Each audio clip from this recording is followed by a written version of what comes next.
Hello, hello. What's up, everybody? How we doing? I'm a little dark over here. Hold on. Oh, happy Tuesday. I'm going to just try this out. I don't know. I haven't really used this on stream yet, so we'll give it a shot. I'm going to try it not at that, though. Give me 1 second, everybody. Just getting set up here. Let's turn the intensity down. How's that? Is that better? Ooh, that's bright. Bright as hell. Yeah, we'll try that. Let's try that.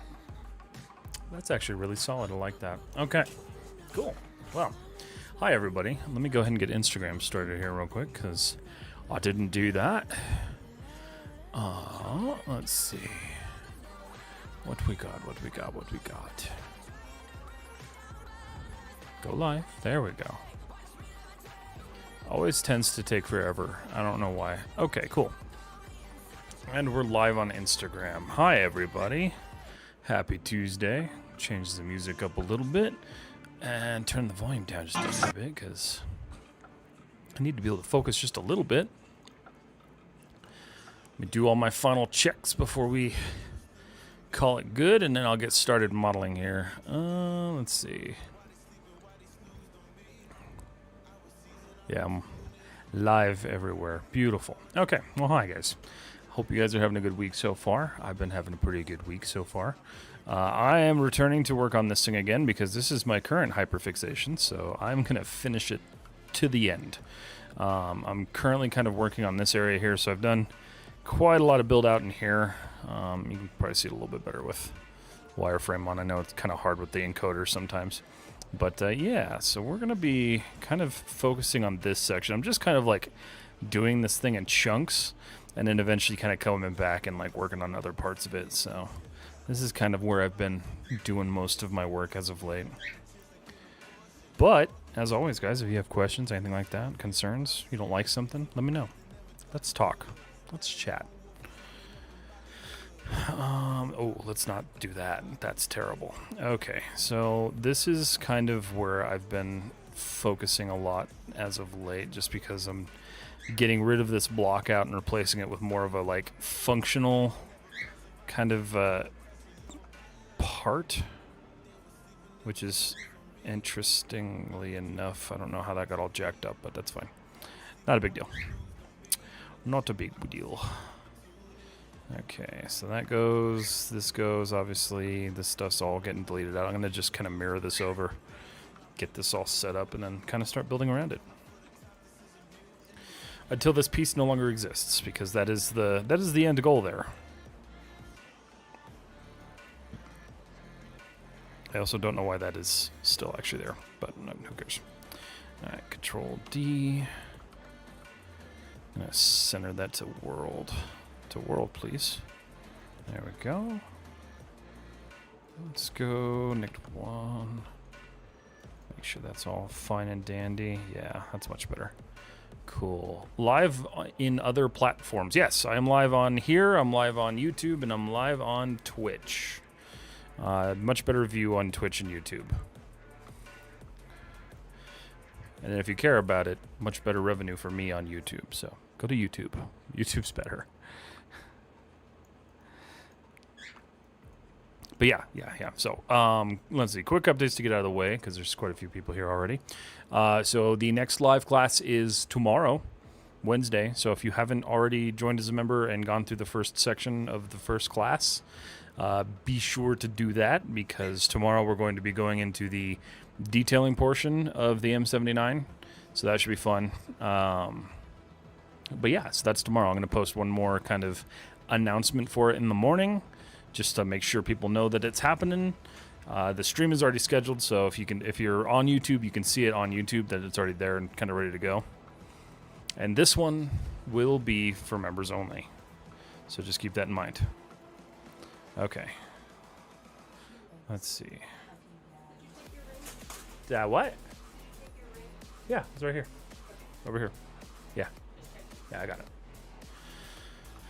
Okay, so you can see how that kind of like sits inside. The issue is that that actually doesn't line up properly. What's that? Oh. So I'm gonna just kind of move this out of the way. Even though like I'm not gonna keep this part, I still want to be able to like see how things are kind of working here. So we'll just kind of do that. I'm gonna switch over to vertex mode here. And so I'm just kind of pre-shaping before I decide like what exactly I want to do with this thing. Yeah, cool. Okay. I think the big thing that I want to work on is like this portion here. So this like upper segment that's going to be attached to where the scope is and everything like that. So let's work on that. Where do you lead? That's kind of problematic because it's like right there. Oh, I see it. Okay. Hopefully that's not... I don't know if that's both of them, but I'm going to try it. It should be. Yeah, it looks like it is. What's up? Yeah. Okay.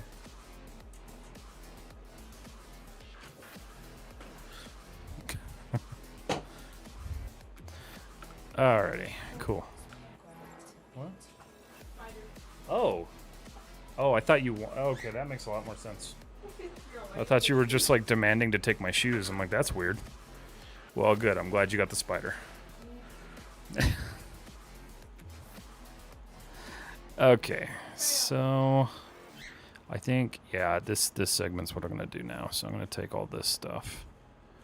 And then this is going to be, this kind of sucks because this is not going to be one cohesive like piece that I can mirror necessarily because one side does have this little offshoot, which I'm not opposed to eliminating entirely, but I'm going to keep it for right now. So let's go, we're going to extract that sucker. Just move, oh God, no. Okay. And I missed something. How did I miss something? Wait a minute. Oh. Okay.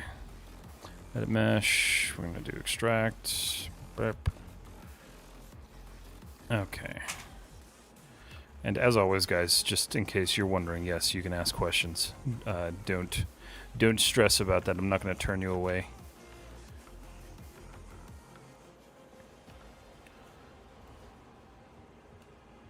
Okay. There we go.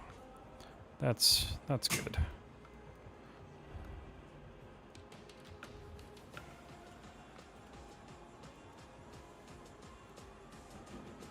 Just move that right back to where it was. Okay, cool.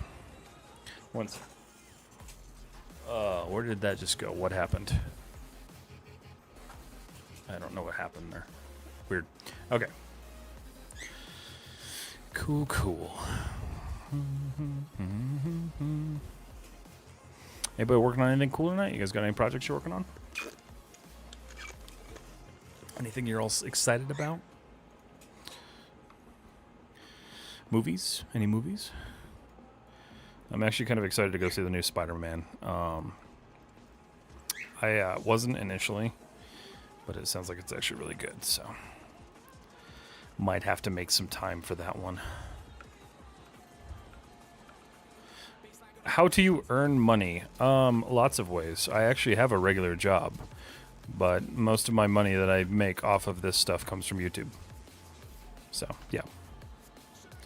YouTube. But I also do mentorships, I do consultations, I do independent work, I do a lot of stuff. Like, I have multiple ways to technically make money as a 3D artist.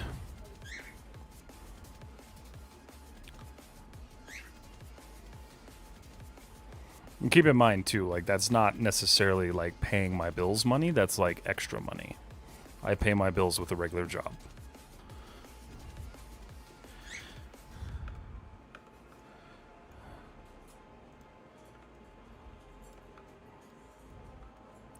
How do you manage time and focus? That's actually a really good question. So I historically have been kind of bad about it, but most of the time what I'll do is I just try to make sure that I remove as many distractions as possible. So, like, honestly, the biggest distraction as anyone nowadays is this stupid thing, right? So, like, I try to make sure that I'm not spending a lot of time on that when I'm, like, in my office working, even though I'm pretty bad at it. But I don't know, sometimes I just get into a groove and I just keep going. I don't really have like this is my top 10 tips for keeping focused. It is just kind of, it's like any muscle, right? You got to train it. So it doesn't just kind of come naturally, unfortunately. Oh, I see what I'm doing. It's like, what is wrong here? That actually, yeah, I wish it was just like an easy, like, oh yeah, this is all you have to do, but it's not, unfortunately.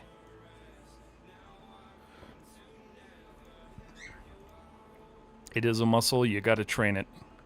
Just like your brain.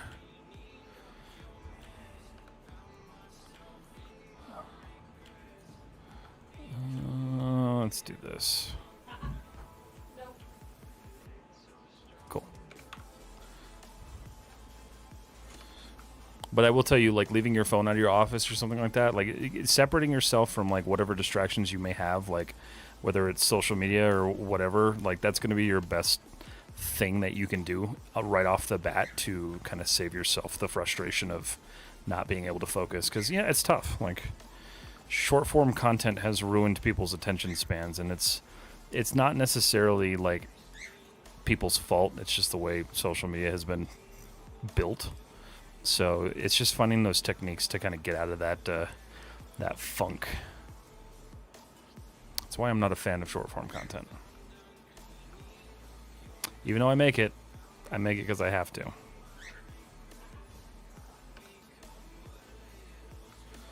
Okay.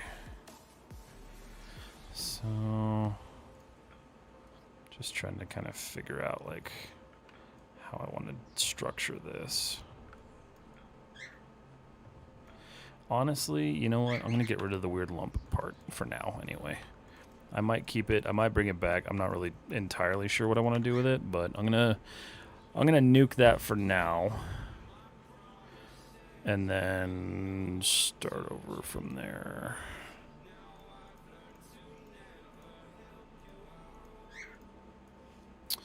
Okay, cool. Also, if you guys want a good, like, kind of technique for managing your time, one of the better things that I like to... Sorry, my dog is losing her shit. Hey! One of the better things I like to do is I like to track my time. So, like, I used to have an app that I would suggest people download, but the guy stopped developing it, so it's dead now. But, yeah, I like to kind of just, like, track the amount of time that I spend on a project and then establish, like, you know, was that time actually spent doing the thing that I was supposed to be doing, or, you know, did I waste it scrolling social media? Like, what was the actual result of that? What's up, Good for Music? How you doing?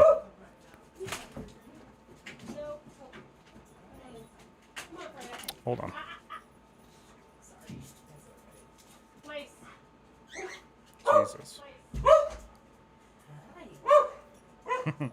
Hey, Chris. I'm glad I heard your voice. Oh, yeah. Rio Games, what's up? How you doing? All right, give me a... Let's see. And did I say hi? Good for music? I'm sorry. I don't...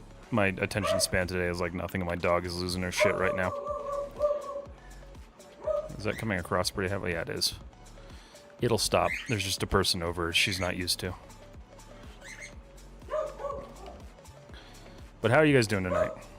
Yeah, you did. Okay, good. Just want to make sure. Just want to make sure. Okay, let's see. Okay, so I like that shape a lot more. It's a little... Let's see. How are we doing here?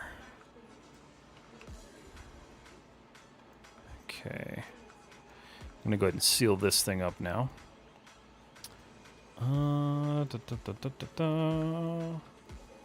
But how you guys doing? How's everybody's night going so far? Anybody working on anything cool? You guys got anything going on? Anything you want to share with the class? Just kidding. The class is tomorrow. Let's see. I really do wish, like, I know it's not like necessarily like an easy thing to do, but I wish there was a better way to just like fill holes in 3D. Like, I know there's like quad fill, but quad fill doesn't really work all that well on like weird shapes like this. Okay. So there's that. Okay. Okay. Alright, cool. Let's see, it's not easy. I lost my job last month, was working as an environment artist. Now when I'm home unemployed, I can't focus on my stuff. That's tough, man. I can kind of resonate with that because I'm about to lose my current job. So that is something I'm going through. But I understand the feeling of like not wanting to focus and wanting to just kind of like detach from reality because like it's stressful, right? Like you just lost the thing that was like your life, or at least like your employment anyway, and your career, and so you kind of feel like you just want to like numb the time. But I can tell you 100% that it is so much better for you to take that energy and put it towards something you love. And so if that's 3D, put it towards 3D. If it's some sort of other art, put it towards that. Don't be afraid to get another job in some other industry until something comes up in the industry that you're wanting with. Because like, remember, guys, the big thing with like any job is, I think a lot of people tend to treat them as like this is it, this is the permanent thing. They're never permanent.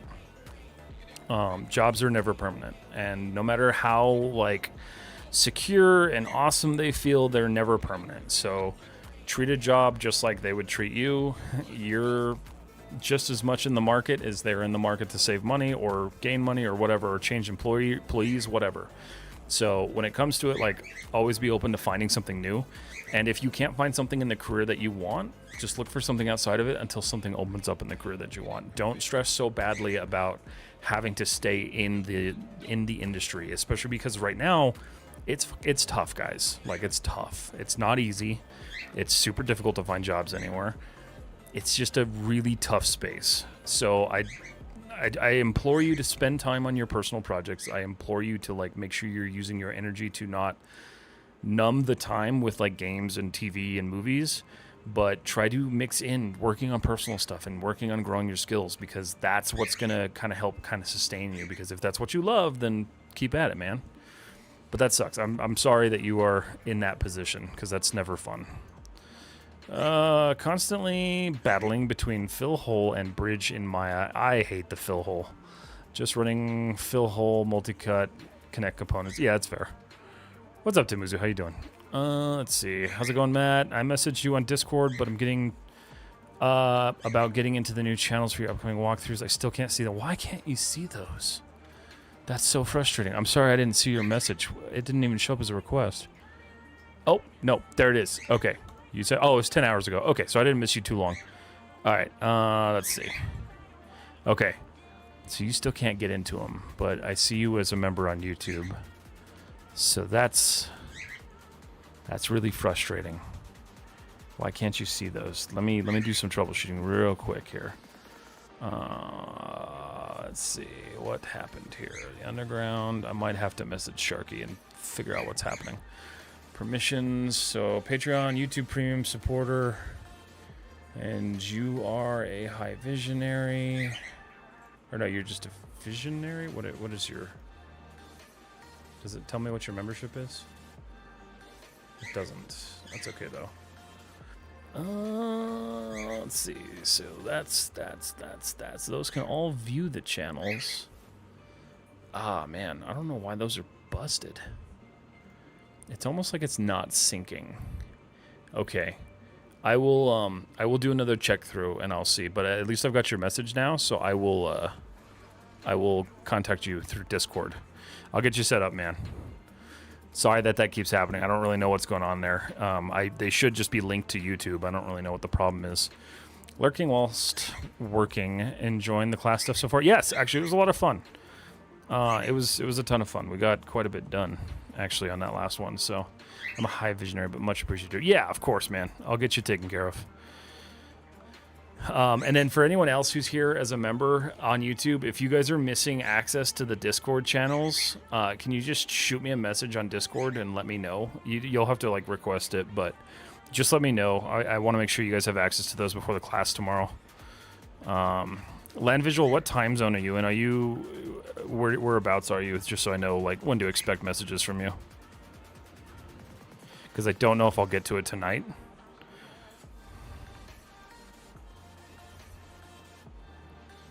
What do I want to do with this? I'm just kind of like rotating around. Okay. All right.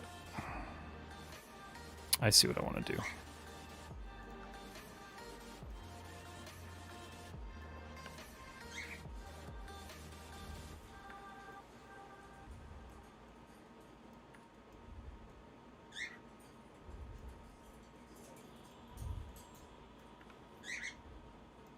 What happened there? What are you? Why are you like that? Oh, okay. Perfect. Perfect. You guys ever just like talk to yourself while you're working on things? You're like, why are you doing that? I do that all the time. I don't know if that's like an ADHD thing or like an autistic thing. I probably have TISM. I have no idea.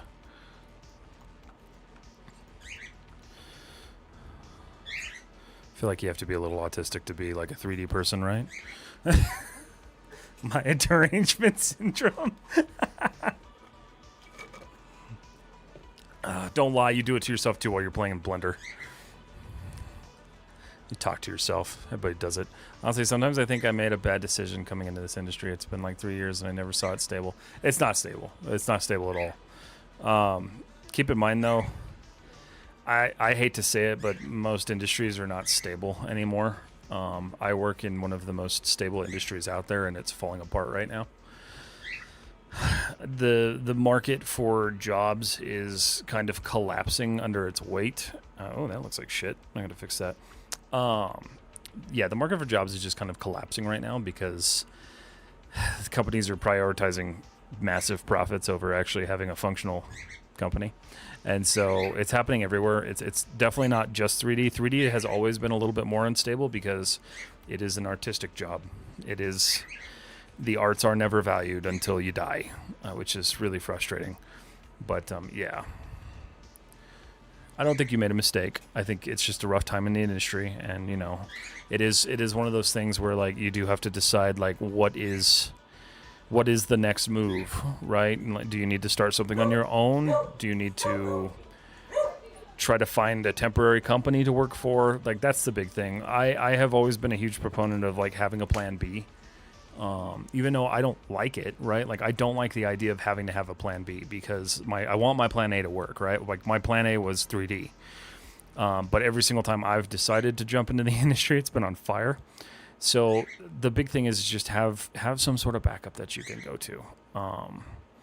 Because of the instability, it's more important than ever. And whether that means trying to get into like social media stuff or trying to get into some other creative field or some other like, there are tons of fields that use 3D that aren't necessarily like the industry. You can look at those as well. Let's see. Keep me engaged. Yeah, that's fair. I spend most of my time alone and have full-blown conversations. Yeah, I mean, that's how we have to do it, right? Oh my god. Ice cold water on stupid hot days like this. It's the best thing. I think talking to yourself while modeling keeps you focused. Yeah, I could see that. I could totally see that. I feel like desk-type jobs were promoted heavily when I was in education, and now I'm out. It seems like the higher earners are trades and engineering. Yeah, so there is a very unique kind of thing with that, right? So yes, when we were all in school, depending on like what age you are, because like I'm 34, when we were all in school, the blue collar, I guess no, not blue collar, white collar jobs were sold to us as like, this is it, right? Like this is what you want to do. And so they were sold on the premise that, you know, they were going to be stable careers and everything was going to be fine. And that was the case for a long time. I've been working in white collar for a long time. It's not the same anymore, which sucks because, you know, it used to be great. It used to be that I never had an issue getting a job because I've got 15 years of experience. I'm technically a senior. And so now finding white collar jobs is just, it's difficult. And it's not so much because of like the jobs themselves disappearing. It's because of the way that they're kind of treated now. And so everyone who's a white collar job at this point is kind of, you kind of have this like concept of like, there's like an expiration on your usefulness to a company, right? And so because of that, a lot of the times they're kind of churn and burn. So they will get as much work out of you as possible and then just churn you out the door. And that's frustrating. The reason that you're seeing the kind of influx in like blue collar work kind of like expanding and engineering expanding is, you guessed it, AI. The over manufacturing of data centers and large kind of corporate projects is causing a massive influx because they have to have somebody to build those things. So you're seeing a lot of success in those areas, which is cool. You know, it's good for those people. It's awesome. The problem is it's temporary. And we haven't hit the period yet where that temporary kind of like expiration happens. So where you have a lot of people who are going into construction right now, right, to build like data centers and data hubs and stuff like that, those jobs expire. And those guys don't keep their jobs when you leave, right? Or like when the building is done, right? It stays, that's it. I'm sorry I'm disturbing you. I know how much focus modeling. No, you're good. That's why I do these live streams, is to talk to you guys. Like I don't do these live streams to be productive. If I did these to be productive, I wouldn't do these at all because I already know they're not going to be productive, but I like talking with you guys. So like when you bring conversation like this, like I want to talk to you about it.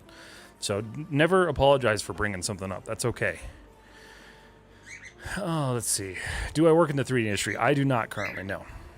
I've done a lot of like independent work, but I don't currently work in the industry.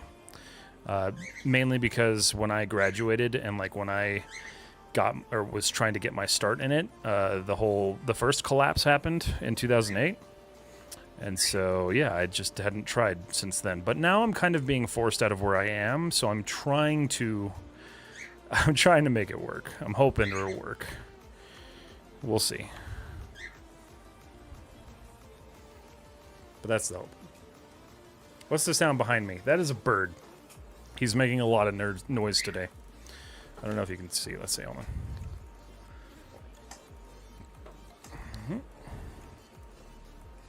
You can see their cage right there. It's kind of dark, so you can't really see them. But yeah, I have two birds. He's just being really loud today.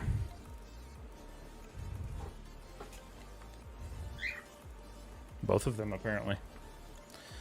But yeah, so we'll see. You'll see that influx in like blue collar jobs doing really well, and then we're going to go through another phase where they're not doing well again. Which is unfortunate. Like I just I'm one of the people that's just kind of like, why do we have to allow our industries to keep doing this to people? Like, why are we constantly just allowing people to be, you know, lots of work than no work? It's just not, it doesn't seem very sustainable, and it's just not, it's not fair to anyone. Most people just want to work and like make a living. So it can be tough, but cool. What kind of birds are they? They are cockatiels. I can show you a picture of them. Hold on. Let me pull up a picture of them. Let's see. I have photos of them.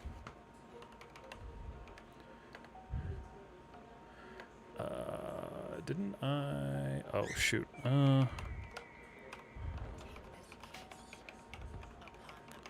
Let's see. Let me show you guys. I'll show you what the birds look like.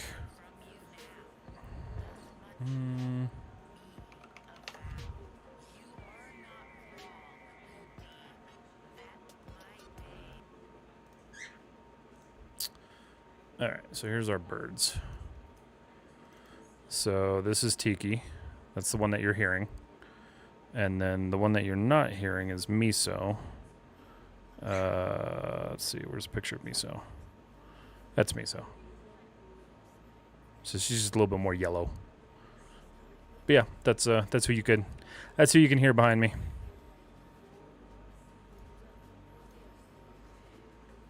But they're 2 cockatiels. We've had them about 2.5 years now. Not too long. Not too long.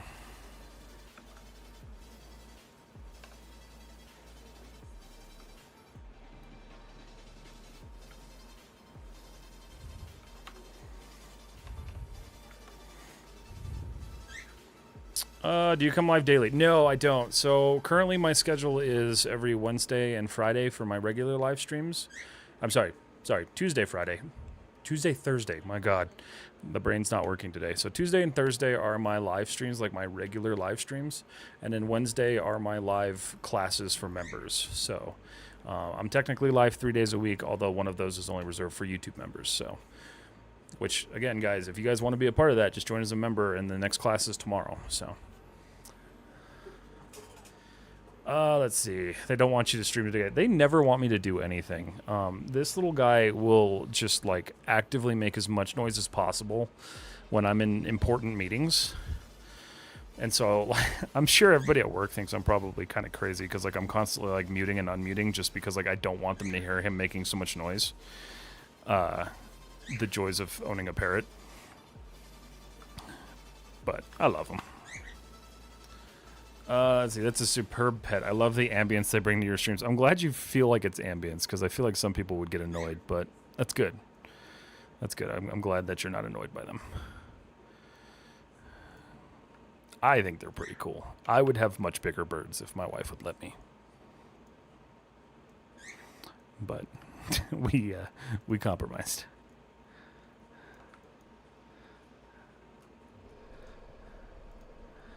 They're a part of it at this point. Oh yeah, no, for sure. And you know, they're birds, so they'll be here forever. They'll be here for a long time. These guys specifically live till they're about 25-ish. Some of them go a lot longer. No, the sound is fine. Well, that's good. I'm glad you guys don't mind it. I always kind of like was like self-conscious about it. I'm like, oh god, people get annoyed by my bird sounds. Let's see. You teach 3D modeling only or some stuff too? So the classes that I'm teaching on Wednesdays are the entire process. So we go, right now we're in the modeling phase. So we are modeling the M79 grenade launcher. Tomorrow is going to be the kind of refinement modeling. So we're going to go through and refine all the main shapes and stuff like that. After that, I'll be teaching everybody Substance Painter.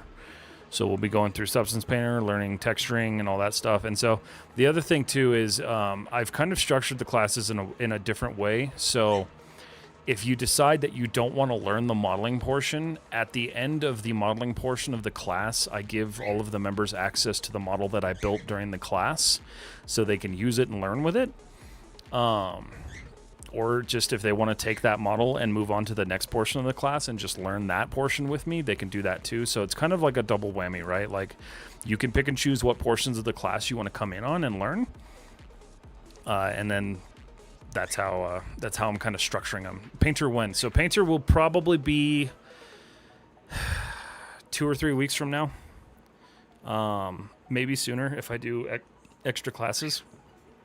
It's just I only get like 2 hours a week to do them, so it's a little bit tough. But after we finish this first series of classes, which is the first project, I'm going to try to do some smaller ones. And then I might just do some like actual like texture-based classes as well and see what people are kind of wanting. So that's a big thing, right? Like if you join as a member, I'm going to be running some questionnaires to see like what you guys want to see, like what projects you want to do and what you want to learn. That way I can make sure that anyone who's supporting the channel is getting, something out of it. Because like it's kind of hard for me to make members only content all the time, just because like it's a ton of work and like I just don't have the resources to do it. But this was kind of the best way I found to provide value to you guys for supporting the channel. So if it comes down to like people want more classes on just Painter, then I'll figure out like how to provide models for that, and we can just go with that.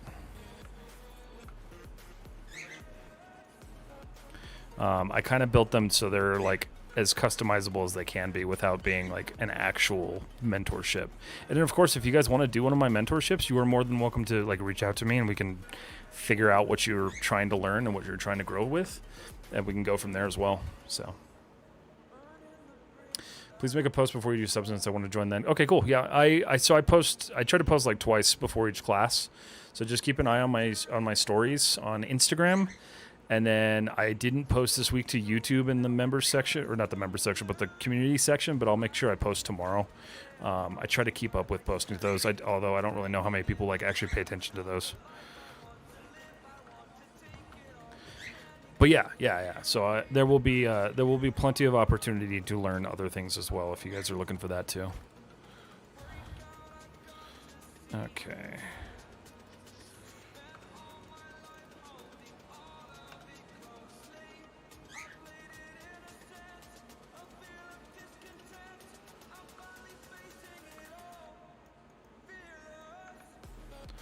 Let's see here. And then, yeah, just to reiterate, guys, like, don't worry about breaking my focus. I'm here for, like, conversation. I'm not here to, like, be productive. So if you have questions, send them my way. I do not mind. Or if you just want to talk.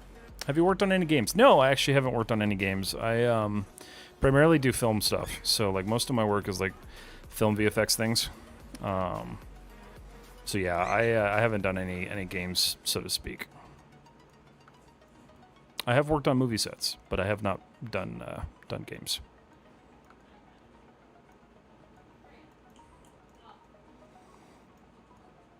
I'm open to it though. I've been I actually applied to a game studio today. 2 game studios? 1 or 2 game studios. I applied to. I know at least for sure. I applied to like 1 game studio today.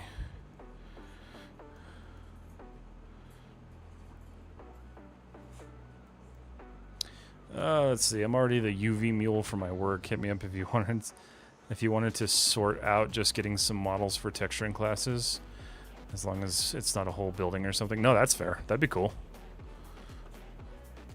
Let's see. Are you planning on a pivot into 3D Next? I'm trying to. I don't know if it's going to be possible. If it is possible, I'd love to. I don't have high hopes right now, just because of the current state of things. But that is the hope. So I am trying to. I'm applying to way more 3D jobs than I am IT jobs, because I don't know if you guys have ever worked in IT, like information technology, but it's quite soul sucking. Which, any job can end up being soul sucking, but IT especially is just soul sucking. It is just procedured to death, and like not in a good way, right? Like it's actually become so like heavily procedured at this point that like it's inefficient, and I will die on that hill if any project managers want to come at me. I've seen other industries become way more efficient, way better than like the general IT industry has become.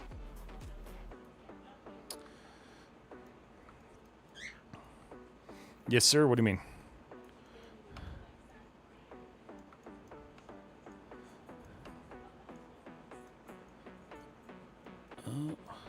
But yeah, I'm not usually like a game person. I know low poly workflows and like I can confidently like do them. I don't know. I don't like the restriction of it. Some people do. I'm not a big fan of it. I like sub-D modeling just because like I can literally build whatever I want to and subdivide it as many times as I want to. IT. Oh, I left software development 6 years ago to join a 3 industry. IT software dev was a soul suck for me. Yeah, it is. It sucks. It's bad. So you know what it's like. It's tough. It didn't used to be that way either, because like it used to be really cool. Like when I started working in IT, like it was like Wild West. We just did what we wanted to, but eventually when it came down to it, like everything became so process oriented that the jobs they just suck now. Is AI coming for a lot of those IT roles? They would like to tell you that it is, but I can promise you that it's failing miserably every single time they try to implement it that way. No, it is something that we have to deal with on a daily basis, and it's something that I have to use constantly at work, which I don't like. But it is kind of what it is at this point. They're not necessarily coming for like IT jobs, so to speak, but it is becoming a pretty hefty tool that companies want you using. And it's not even that they want you using it for like efficiency. They just want you using it because they spent too much money on it and they want to make sure they're getting value out of it, which I think is wild. It's just crazy. What the hell happened there? I don't really know what happened there.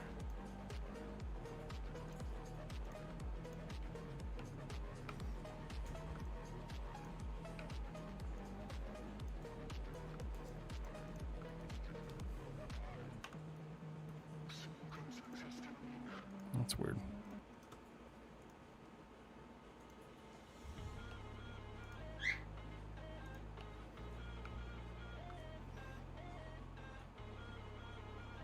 What am I missing here? Oh, I see what I'm missing.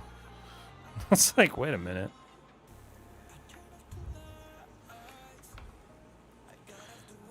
That's better. Okay. Cool. Let's see. What is my ArtStation? So my ArtStation is actually under a different name because I didn't do Cryptic Visionary, but you can find me here. So that's my ArtStation. It's under Matthew Greist. It's my real name, which I don't care about giving out to people. I think game companies are more unstable than movies and VFX. See, I've heard the opposite, but I don't really know. I think both of them are kind of in hot water right now, if we're being totally honest.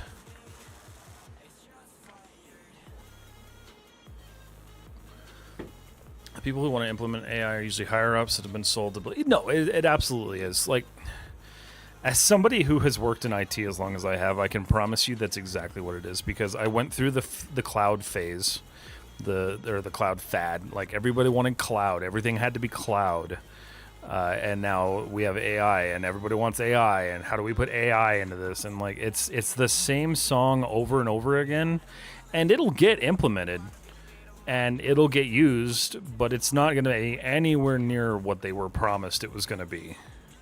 And that's what's always funny to me is like, you could talk to your people who actually understand what they're doing, but instead the executives are making the choices, and they're making bad choices, as per usual. But who am I? I'm just the guy that actually fixes things. Which, if you've worked in IT, you also know that feeling. A director I have followed for years and works on some huge commercials in London recently promoted an AI tool, and the comments in the video were bad, so it's a shame to see. Yeah, actually, I kind of just did a video on that today. I get a lot of like sponsorship requests from AI companies, specifically like Meshi, Tripo, like those companies. They email me every fucking day. And yeah, I can't do it, man. I can't bring myself to like to shill that. Like, yeah, sure, I could make a lot of money, but like, why would I do that? That's not what 3D is for me. It's not about money. I mean, it is like saying it isn't is like it is about money, but like I want to do it in like the best way possible, right? Like I don't want to just like I don't want to sell a lie, and that would be selling a lie. I'm in the 3D animation industry. I can confirm it's fragile as well. Probably not like gaming. Yeah, it's rough. I mean, you see it in the news, right? Like Pixar just succeeded really well with Toy Story. They had a bunch of layoffs. Same shit just happened with Halo. So it's everywhere. Are we doomed because of AI? I don't think we're doomed. I think we're going to be uncomfortable for a couple of years before they figure out that this is worthless. But I don't think we're doomed necessarily. I hope we're not doomed. I would be disappointed if we were doomed. I don't think we're doomed, though. I think it's just going to take a little bit of time before they realize that this financial garbage that they're going through is not going to play out properly. That's cool that you're in the animation industry. I don't get a lot of animators. Do you do like actual animation? Like I don't need to pry into like what your job specifics are, but I'm just curious. I don't think that the layoffs are because of AI. It's more... No, yeah, for sure it's a cost thing right now. Yeah, and let me correct myself. I wasn't saying like those were because of AI. I was just saying more like the fragility of it. Yeah, I don't assume that a lot of layoffs are because of AI. Stupid companies are laying off people because of AI, but they're also quickly learning that that was a mistake. If you guys know the company Salesforce just did that. They laid off something like... I think it was like 1,500 of their developers, and now they're like scrambling to hire them back, which is so funny. It's really good though for the developers because now you can come back and be like, cool, I'm worth more now. So I think it's going to be a pain point for a little while, unfortunately. But that just kind of is how it is, and it's not fun. Let's see.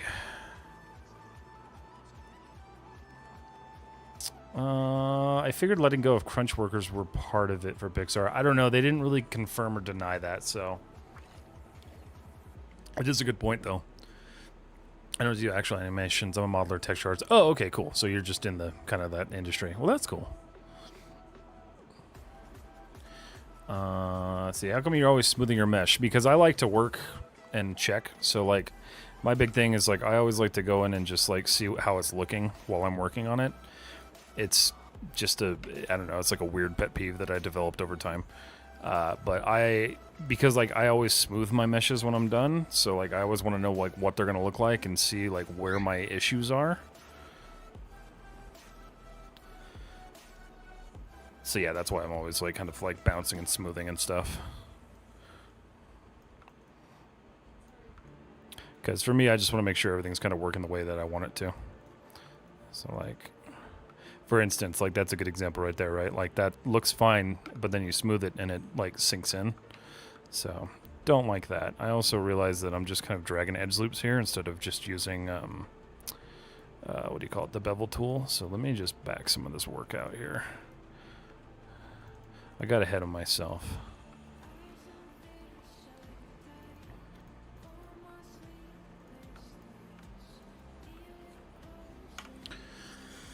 Oh, let's see.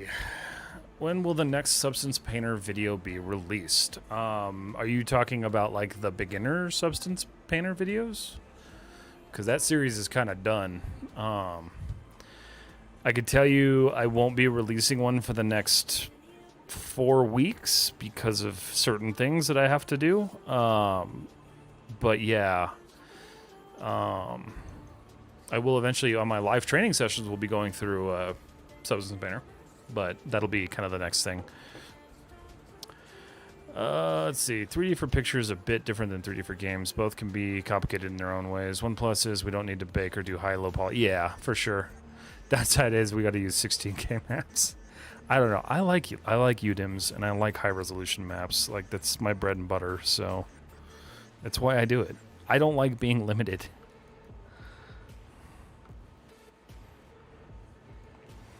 I made my choice. I'll live with it. I don't know. I wasn't paying attention when I did this. I kind of don't like that I didn't pay attention when I was doing this. Let's see. How do I want to fix this? I don't know how I want to fix this, honestly.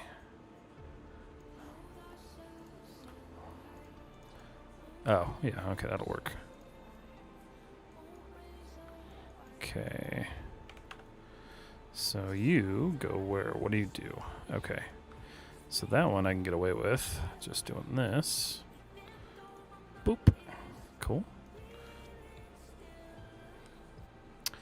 Let's see. I assume for modeling for games with poly restrictions, you wouldn't smooth your mesh at the end, right? I love beveling edges in normal. So yeah, you don't. Yeah, you don't. A lot of the time what you'll end up doing is just trying to like kind of fake the curvature. So there was a post I saw earlier on Instagram today that was actually a really good representation of it. It was like an armor plate, and they showed what it looked like textured versus what it looked like an engine. And you can see just kind of like where they pick and choose where they're going to have the detail, and then everything else is very low poly. But no, you don't smooth your models. There's no subdivisions, nothing like that. And God, I hate Mari. I've never used Mari. I'm afraid to actually even like attempt to use Mari. But it's not really free, so I don't really have to try it. Trust me, it will be limited even in VFX. Not to the extent of games, but not just as free range. Oh no, for sure. Yeah, I don't expect it to be like a free-for-all, but you know, better than games. Games I feel like is pretty restrictive.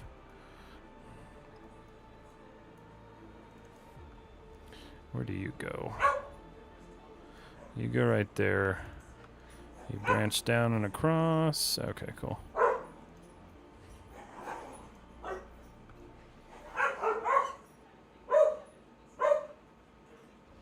Sorry, my dogs are going crazy. Game engines don't really sub-div for you. No. They have nice ways... They have nice ways to fix it, or like fake it, but that's kind of about it.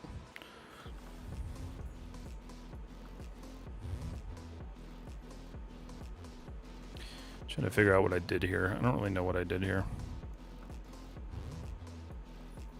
Let's think about this. This probably isn't going to be right, but I'll probably come back and fix it. Wait a minute, why am I even... Oh, no, I do... Well... Do I need to do... I don't need to do that. Why am I even doing that? Okay, hold on a second.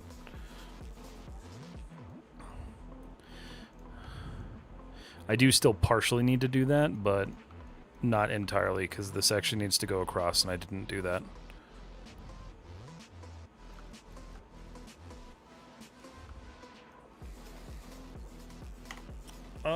Let's see.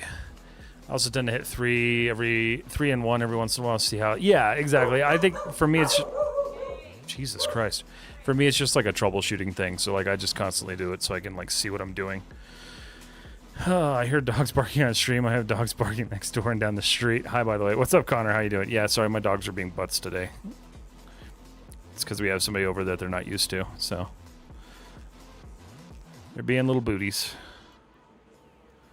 Okay, I see what I'm going to do now. I just wasn't thinking.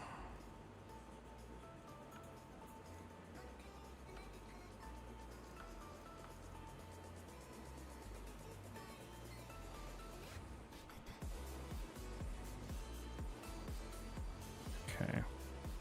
This will be better.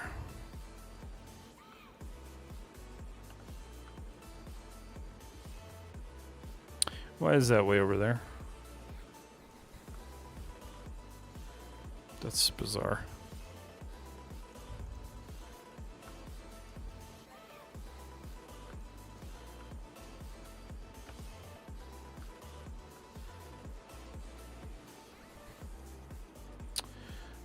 Let's see.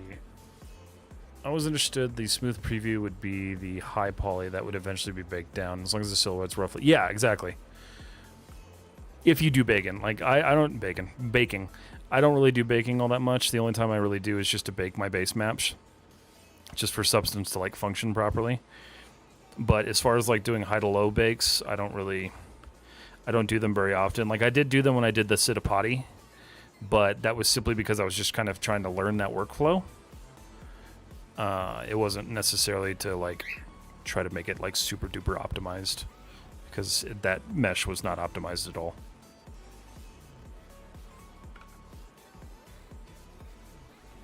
Stop it.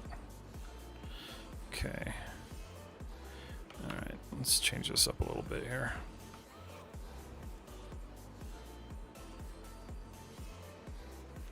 Your birds are chill now. Yeah, they're freaked out by the dogs. It's always roughly the same. Yeah, baking isn't my strong suit anyway, and I can't use ZBrush to save my life. ZBrush is a tough one. I'm getting better at it, but I am not great at it. ZBrush has always been kind of a tough one for me, though. Sculpting in general has been a tough one. I started sculpting in Mudbox, so like, I am not a sculptor by any means. Okay, so this is...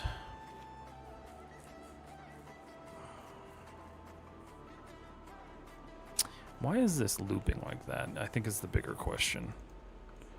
What happened that's causing this?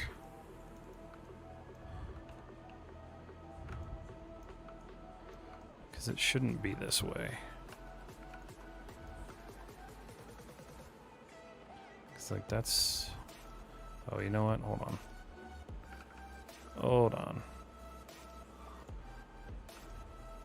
Okay, that should be fine.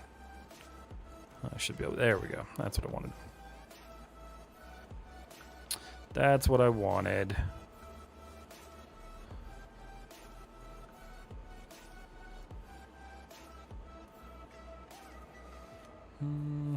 Let's see.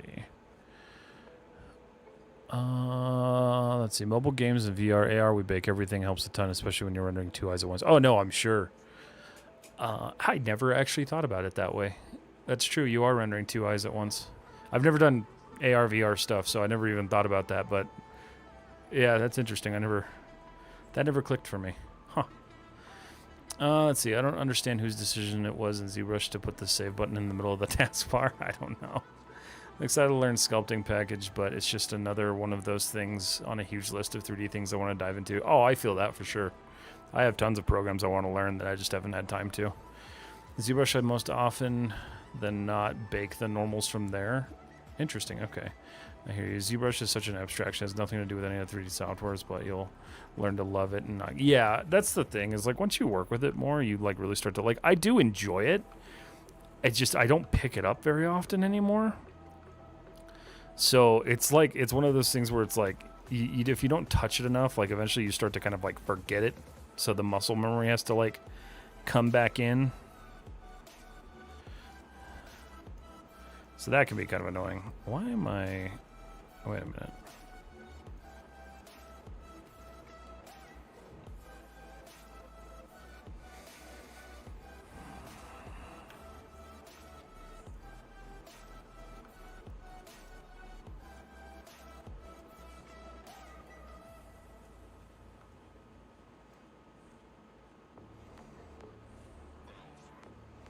Oh, I see. Okay.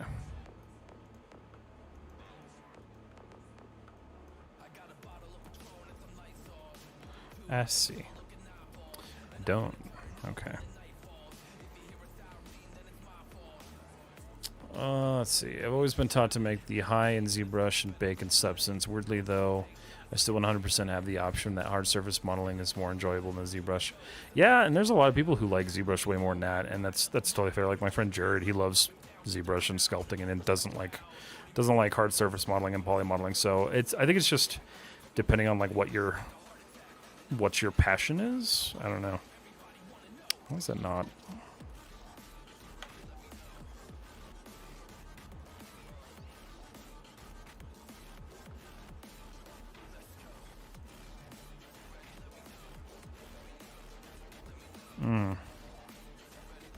That's problematic.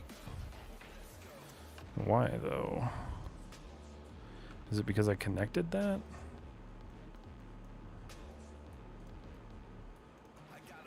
Let me just spend this entire stream troubleshooting my terrible work here.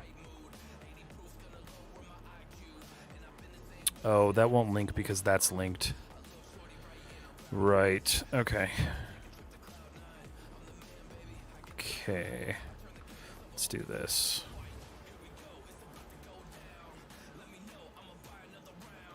Let's make it much worse for myself. Okay.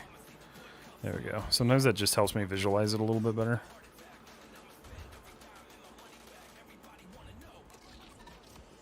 Okay, yeah, that's actually a lot better. because that can be that way. Okay. Oh, wait a minute. I see the issue. Oh, shoot. Okay. What do you do?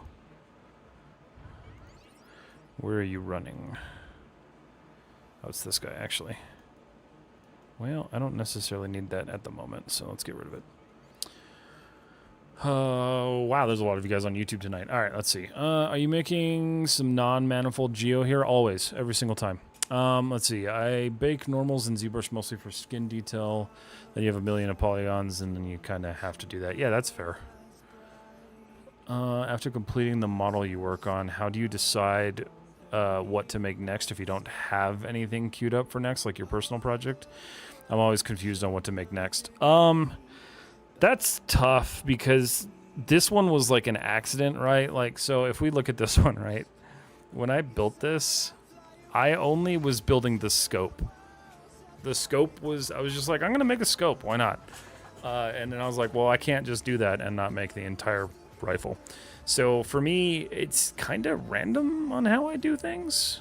I don't really, yeah. Sometimes I'll just like look at ArtStation and just kind of like find stuff that I want to make, and other times I'll just like, I don't know, I'll just kind of experiment. I tend to do a lot during projects too, right? Like I never have just one project going. I think I have like 4 right now. 5 if I count the one that I'm being paid for. 6, honestly, if I count the one that I'm teaching too. Yeah, I don't know. I guess I never really have like a time where I don't have something going. But for me, I always go to ArtStation for like inspiration. So like that's how I found the Interceptor concept. That's how I found the Project 77 concept that I worked off of. And then sometimes I'll decide to do my own thing. Like this is my own thing. This is me just kind of sketching in 3D, right? If I have millions of polys and just hope my PC and Substance don't blow up, yeah, I mean, obviously don't like throw millions of polygons into Substance. When I can, I use Marmoset for baking faster, and Painter has really cool features. I've heard that. I've just never used it. That's the thing. You can't import 40 million polys into Substance. Yeah, it doesn't work really well. But you could try. I believe it did. So defeat after the 3rd software reset. I've been trying really hard to get Substance Painter to run on my laptop, and it won't do it because the GPU is too old. But I've been trying everything I can to like force that to work. Because it would be nice to, like, my laptop sucks. I need to get a new one. But let's see. I've seen that scope animation IG, really cool. Oh, thanks. I appreciate that. Yeah, it's a fun one. I like it a lot. But then I was just like, well, I can't just make a scope. Even though the scope is like basically done. It is textured and it is good to go. I was like, no, not good enough. We're going to make the whole thing. So here I am. Let's see. Luckily, though, I'm passionate about modularity, environment modeling, so I don't have to worry too much about that. Yeah, no, for sure. I need to get better at environment modeling. I kind of enjoy it now. I used to hate it, but and then when I did the isometric room, I really hated it. But then I did the project for my wife, and I really liked it. So I'm like, I don't know, maybe I like environments. We import 250 mil photogrammetry scans to work in Painter for baking. That's crazy. Right where the gun just spawned from? Yeah. 3.37 million tries. Where do you see that? Is that mine? Oh, yeah, probably. We like hard surface assets that are sub D. Because I don't do games. Oh, let's see. Your try count. Yeah, no. Yeah, probably. It's really not that bad. Like, as far as like density goes, this is actually much lighter than my tank, which it should be. It's a weapon, but this one's actually pretty light compared to most. But I've actually spent a lot of time removing anything that I felt was unnecessary. This is also, yeah, I'm using, so that's why it's so heavy. The scene actually isn't all that heavy. If I grab the scope and I delete that, it should go down quite a bit. Not really. That was only 10 million of it. But yeah, the scope is actually subdivided to level 1 because that's what I imported into Substance to work on. Because I hate working on non-smoothed objects in Substance Painter. it's a high poly at the end of the day. No, for sure. Yeah, like I don't claim to make like super high end like game assets. I do high poly stuff. That's my goal. That's where I put most of my focus as a 3D artist, just because I enjoy it. I do need to fix these though, because I keep seeing it and forgetting that it exists. I'm not sure why it's doing that. Is it just because, yeah, something's funky here. I think it was that piece. Oh, did Instagram go down? Oh, Instagram went down. Oh, wait. Oh, did we hit an hour? Oh, cool. I'm back in that camp again. Thanks, Instagram. I love Meta. Did I tell you guys I love Meta? It's the best fucking company on the planet. Create live video. Modeling stuff again. No, modeling stuff 2.0, because this is the second one. Alright. Hold on a second, guys. Let me fix Instagram. I don't understand how I'll go like without streaming, then I'll come back and I can stream for like longer than an hour, and then like 3 weeks into that they take it away again. I don't even use bad words all that often. They don't even get music on Instagram because I kept getting kicked. Go live. Let's see. Alright, welcome back, Instagram. Hi. Hello. Sorry, we lost you. Let's see. I hear 3 million tries for a weapon is a big no-no. For what? For a game? Probably for a game.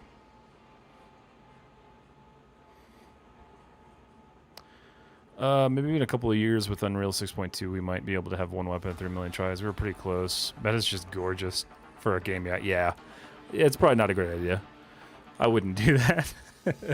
I just struggle with starting projects. I have a really cool idea, but I think too much about it in the end and not doing it. That's the problem. Okay, that's the problem.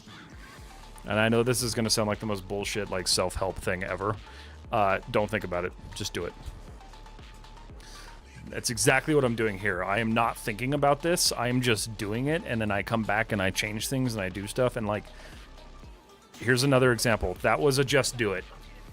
I did not have a concept. I just wanted to make a really cool looking tank. So, like, that's the reality. Just do it. I used to do that a lot too. Like, I'd spend so much time thinking about doing something, and then I would never get around to doing it. Hello, rehab alum. How are you? I want to work for myself, but the fear of trying hard and still not earning scares me before I even start. Being unemployed makes that far even worse. That is a tough feeling, especially as, like, somebody who, you know, I do independent work as like a video person, like a videographer guy. That's always tough because, like, you do spend a lot of time, and it's tough too for, like, what I do with YouTube, right? Like, I spend hours on videos and they don't do well. That is part of the process, and it is unavoidable. It's gonna happen.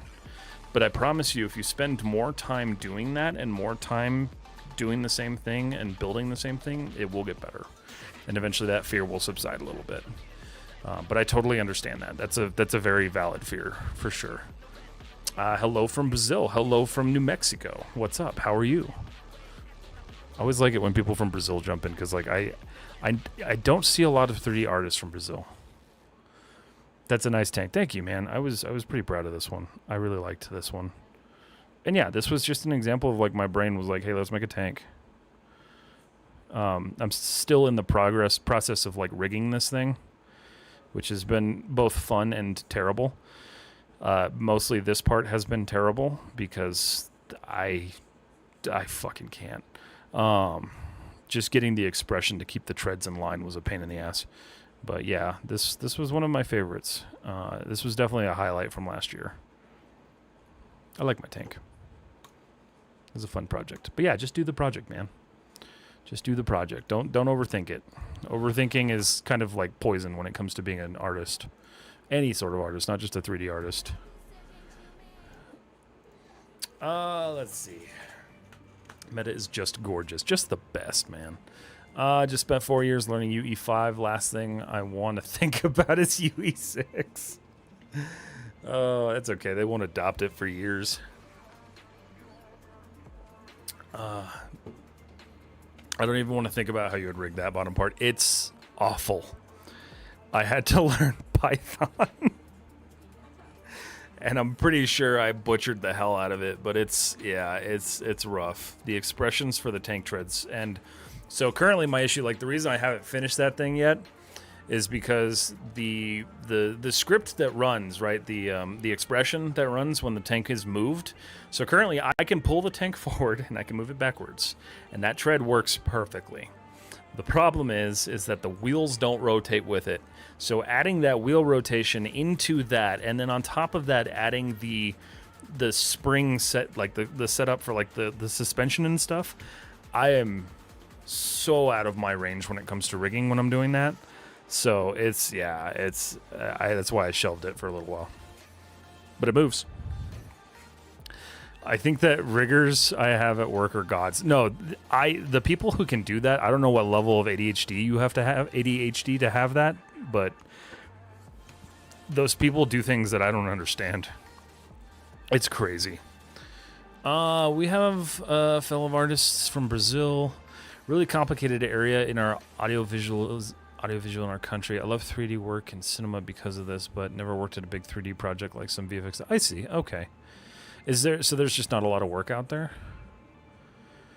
It makes sense. I've never really heard of the industry like being out in Brazil. So like I know a lot of the industry will travel to Brazil to do that stuff, but yeah.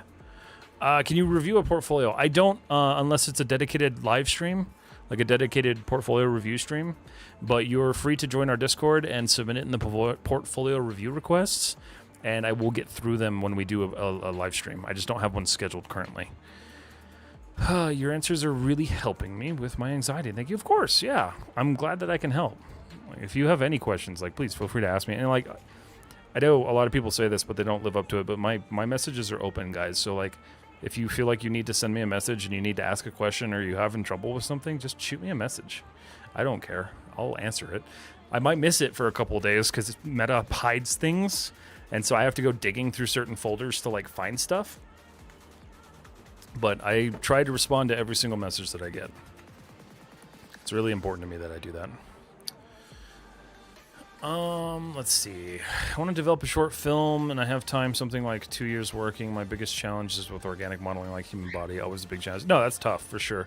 I have wrestled with the idea because, like, I want to do like some animated stuff, right, with like some of my ships and things like that. But I don't have characters, and so I can either work with a character artist. The only problem is I don't really know any like VFX character artists, so I'd have to work with like a game artist, which is not the worst thing in the world, but it's just not the two pipelines don't necessarily like match up fully. I'd like to do the whole thing, but I've also kind of played with the idea of using like metahumans and then like building armor and stuff for them myself. That's true. I mean, Goofer, I just found out that you're a character artist, so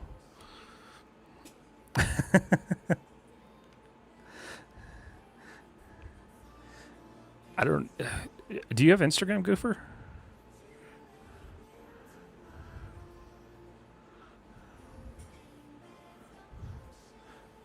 Thanks. You're welcome. Yeah. Yeah, just hop in the Discord and you can post your portfolio in there. No big deal. I do, yeah. What's your... I was going to say, shoot me a message on Instagram. Maybe we can do some work together. That'd be kind of cool. I need to do some collaborations. I haven't done any, and it's simply because like everyone I try to collaborate with is too busy, and then I get too busy. But I really need to like nail down and do a collaboration with somebody. So yeah, shoot me a message on Instagram. But that's another thing too, guys. Like, do collaborations. I know I'm preaching that, and I just said I don't do it, but it's not because I don't want to do it. It's because I just have like, they just never work out because like people are always so busy. I don't have a lot there because I'm still trying to find it. No, that's fair. That's totally understandable. I have a lot of random shit on my Instagram, so Instagram is not my portfolio by any means. What was I doing? This has been a great stream because I've just been talking. I prefer streams like this. Honestly, if I can walk away with a stream not remembering what I did, that's a good stream. That's a solid stream. Quite honestly, I don't know why I did this. This is what is pissing me off, and I don't know why I did this. So we're gonna fix it. Hopefully really well. So I'm gonna keep that, nix that. Oh my god, does that loop around? Oh no, that was just a weird like selection thing. Sent to Jen on IG. Okay, perfect. Let me see. Let's see. When you're modeling the weapons, are you still considering how it worked? Yes, actually. I don't know if you guys saw it. You probably didn't because Instagram stopped pushing my videos. But here, I'll show you guys. So this one. I'll show you here. If I go here, clips 2026. I think it's railgun. Yeah. So if you look at the way I did this. So I spent a lot of time making sure that the functionality in here made somewhat of like a sort of sense. Like obviously it's a railgun that's portable. It's realistically implausible right now. But you know, I do spend time. Sometimes I'll go through and I'll do these like little trial animations just to see how things are working out. So like the concept for this one, right, is that show isolate. The concept is that this thing comes forward, pushes the rail canister or whatnot into the barrel, and then it's grabbed by these little magnet things up here that then hold it in place and then fire the round. Does it make sense? No, but it looks neat and it functionally works. But yeah, so I do sometimes. Jen on IG, hold on. I made the mistake of commenting on somebody's post, and I said something that was like, I guess controversial, and my phone won't stop going off. Oh, God. Request.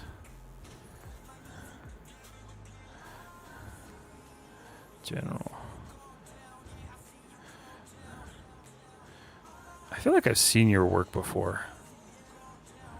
Oh, well. There you go. Followed you back. We'll talk.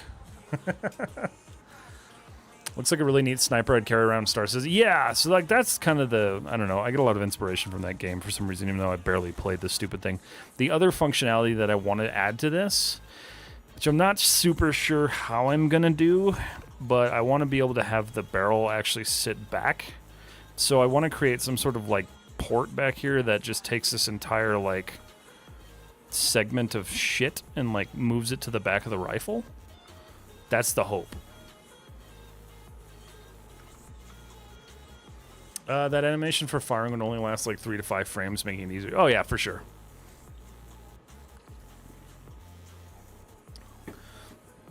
Yeah, I have a bunch of stuff that I want to do with this thing, and I can't wait to get shit from somebody who says, oh my god, you stuck a hollow scope on a sniper rifle. Like, who cares? Because it's going to happen. That is the internet as a whole. I forget who, there was an artist I follow who posted something, and it was actually a really cool project.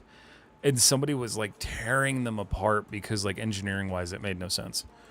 And I'm like, what? Why are we doing this?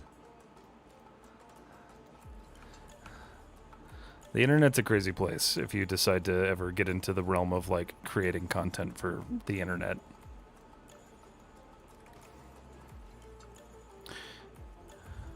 Sometimes it could be fun though. Oop. No. Alright, what are these? Alright, so those are just those. Okay. Alright. My mistake was trying to make this work. And that's okay. We make mistakes and we learn from them. Let's see. If I'm working on an asset, and then if I had to take a break from it, say for whatever reason, coming back to it after a while feels so difficult. Does it happen to you? If yes, how do you deal with it? Yes, it does. I have 2 projects right now that I am currently suffering with that through. There are sometimes it's just really difficult to come back to them, and I don't really know what it is. Usually for me, I take that as a sign that like I just don't like the project. And so obviously like if you're doing this for a job, that doesn't really work. But For me, I take that as a sign as like I'm just not enjoying the project, and so I'll either shift focus to something different or I'll just trash the project. There was a project where I don't know if some of you guys remember, probably about mid last year I started on stream. It was like a manta ray inspired attack drone. I have since deleted that project because I just didn't like it. And I probably spent like 30 or 40 hours on it. It just felt like one that I couldn't get to work the way that I wanted it to. And so I junked it.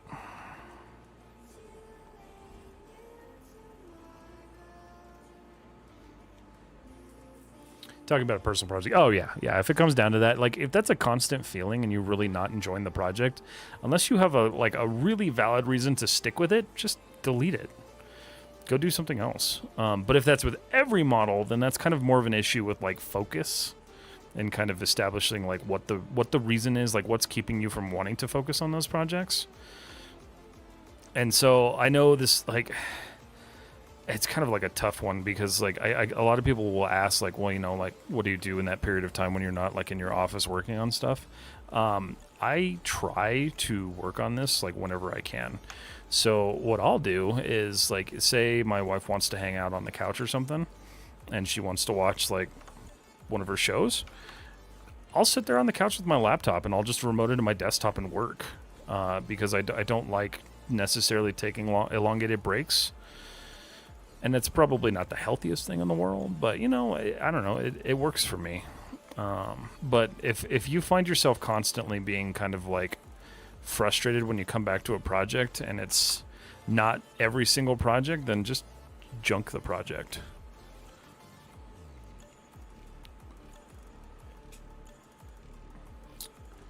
Let's see. Why not stick the hollow on the side? Quick shortening of the barrel like you showed. Flip the gun 45 degrees and boom. Sniper SMG. I thought about that. I did actually think about doing something like that. And I might also just rework a portion of the scope too. Mainly my main reason is because I'm lazy and I don't want to remake part of it and then retexture it.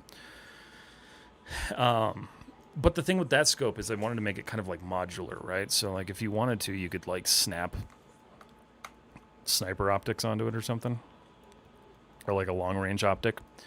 So I wanted this to be very like futuristic and cool. But yeah, no, I mean I've thought about that for sure. Have you always used Maya or did you switch from something else? Yeah, so I started in Rhinoceros, if you guys know what Rhinoceros is. Terrible program. Yeah, I started in Rhino, and then I moved on to 3ds Max, and I hated both of those, and then I moved on to Maya, and I never changed off. And then I've tried to use Blender, and I don't like Blender either. I've gotten better at Blender. I just still don't like it all that much. You've already UV'd and tech. Yeah. So here, I'll show you guys. Hold on. Substance. I can show you guys what the scope looks like. It's not like completely textured yet, but holy. Yeah, I've been around the block with 3D software, and now I'm looking at like playing with plasticity too. So like, I don't know. I try to keep it open. Autodesk just announced that they're killing off the software I started sculpting in, and that makes me kind of sad, even though I don't use it anymore. Let me see if hold on, I have something.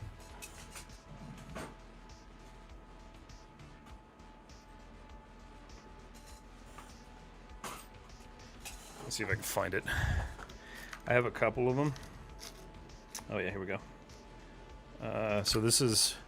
A long time ago, we had a 3D conference here, so I don't know if you guys can see this. I don't know if the camera will focus on it, but that is the original 3ds Max logo. It's like a metal pin. And then at the time, I was using both Maya and 3ds Max, so Maya was still the original dragon logo. So I like that I still have these. That was back in like 2008, so it's been a long time.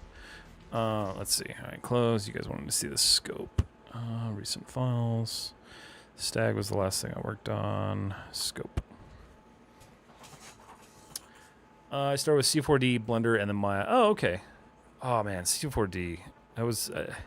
I did competitions all the time with Cinema 4D. People who were using it. and they beat me every single time. And that's when I switched to Maya because I was getting tired of being beaten. And then I started winning, so it worked. 3ds Max just was not it for what I was trying to do. I really wanted a crown. A crown? What do you mean? Plasticity is really nice. I find it really hard to get a model out of it with good topo. Yeah, that's the thing I worry about. Let's see. I remember that. What was that? Maya 6? Maybe Maya 8? No. That was... Oh, man. That was Creative Suite because like, I used to install it on the school computers. Oh, man.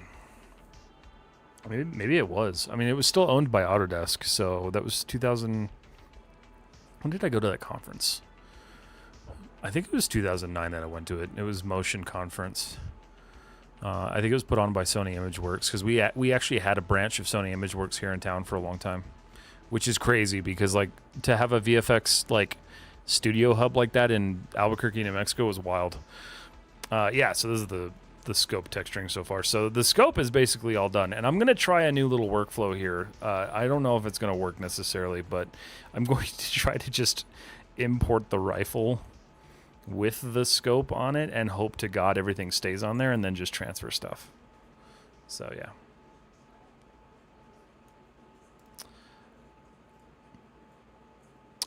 So is this gun a bunch of separate models that you put together in your rendering software? No, it's just one model. I mean, it's a bunch of different pieces, obviously, but like it's just one model, technically. Ooh, that looks snazzy. Thank you. Appreciate that. Substance Modeler is also prominent. Dude, I haven't even looked at that yet. Is it? I don't know.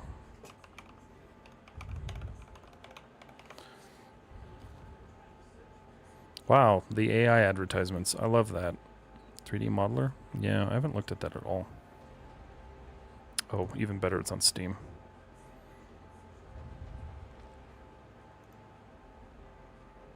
Huh. Oh, it does sculpting too? Oh, is this the one that everybody uses the joystick virtual reality things with? Okay, that makes more sense.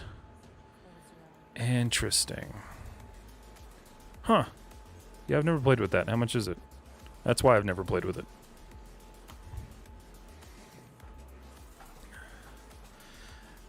If you don't move the scope in your Maya viewport, it should stay the same. If you translate the scope, you'd have to redo the maps again. Yeah, so I haven't... That's the reason why I did this the way I did. So, when I...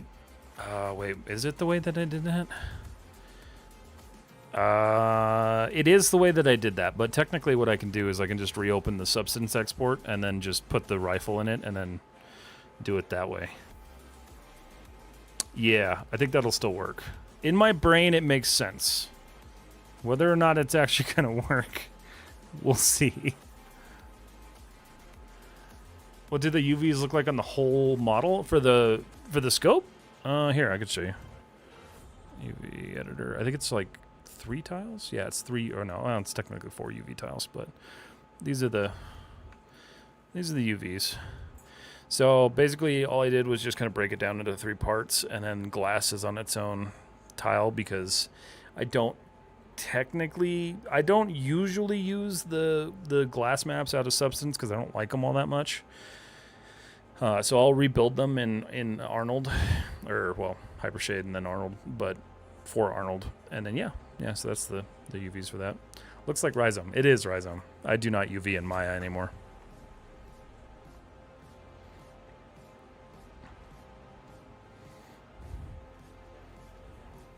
I'm much faster with Rhizome. I will say though, I still manually lay out my stuff. I don't like the auto layout in anything. It just ends up like pissing me off more than it does actually accomplish anything. Rhizome's the GOAT. Yeah, I love it. I will preach it. I keep hoping someday they're going to want to do like a collaboration. I'm like, come on guys, let's do it. Let's do it. But also, they post my stuff all the time, so I can't really like complain about it. They've shared quite a few of my pieces of work, so I think that's pretty cool.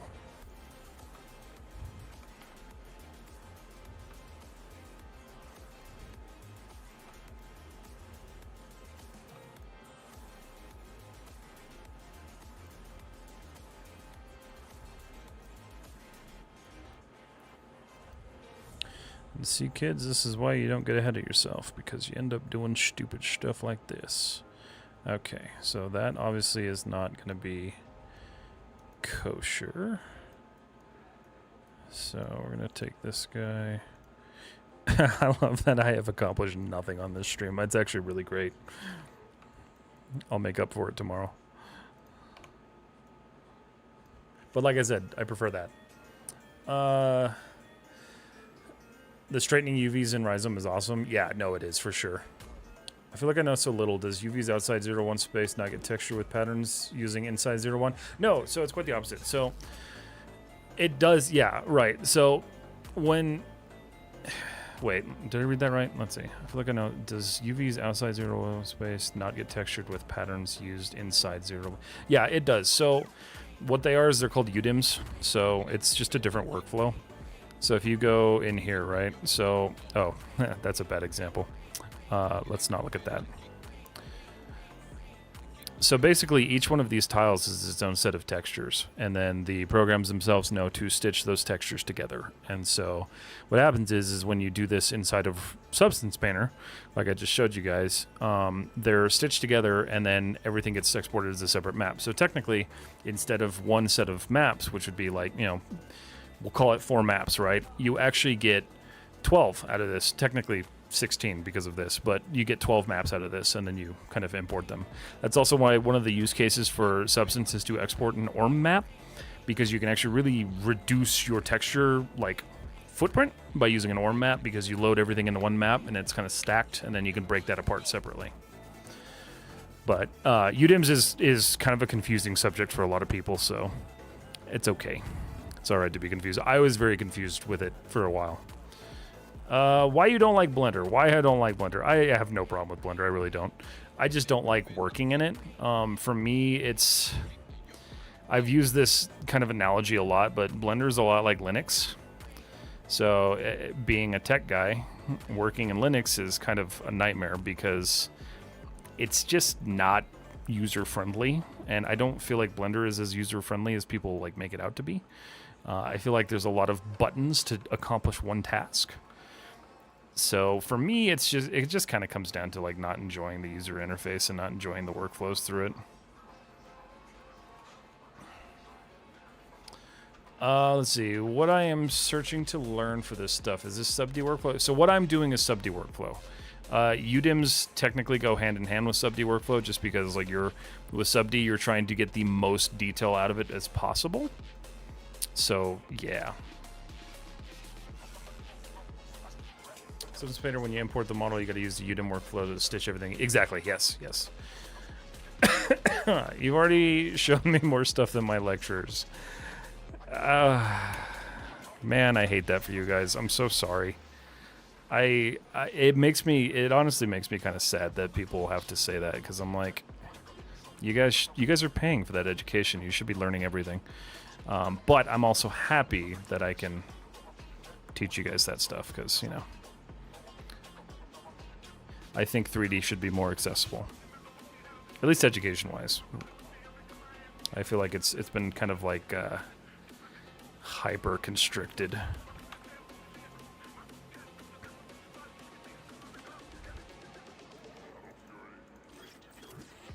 But as I said earlier, if you guys are interested in it, I do run a course I run a class every Wednesday for members on YouTube. Well, YouTube, Twitch, and Patreon. So if you want to learn like the way I do workflows and you want to come out with a nice portfolio piece, that's one of the best ways if you want to like learn directly from me, minus like an actual mentorship.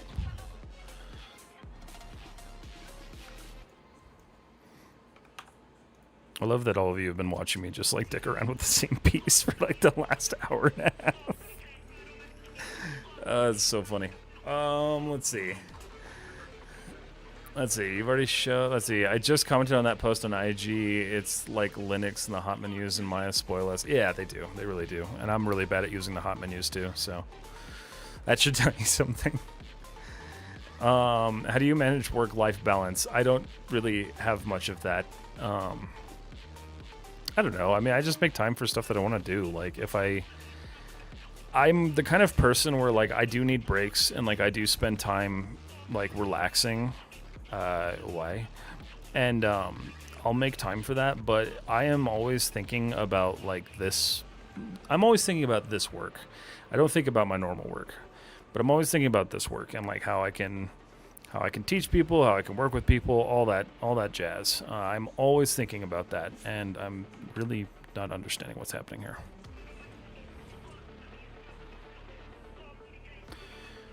But yeah, that part never stops.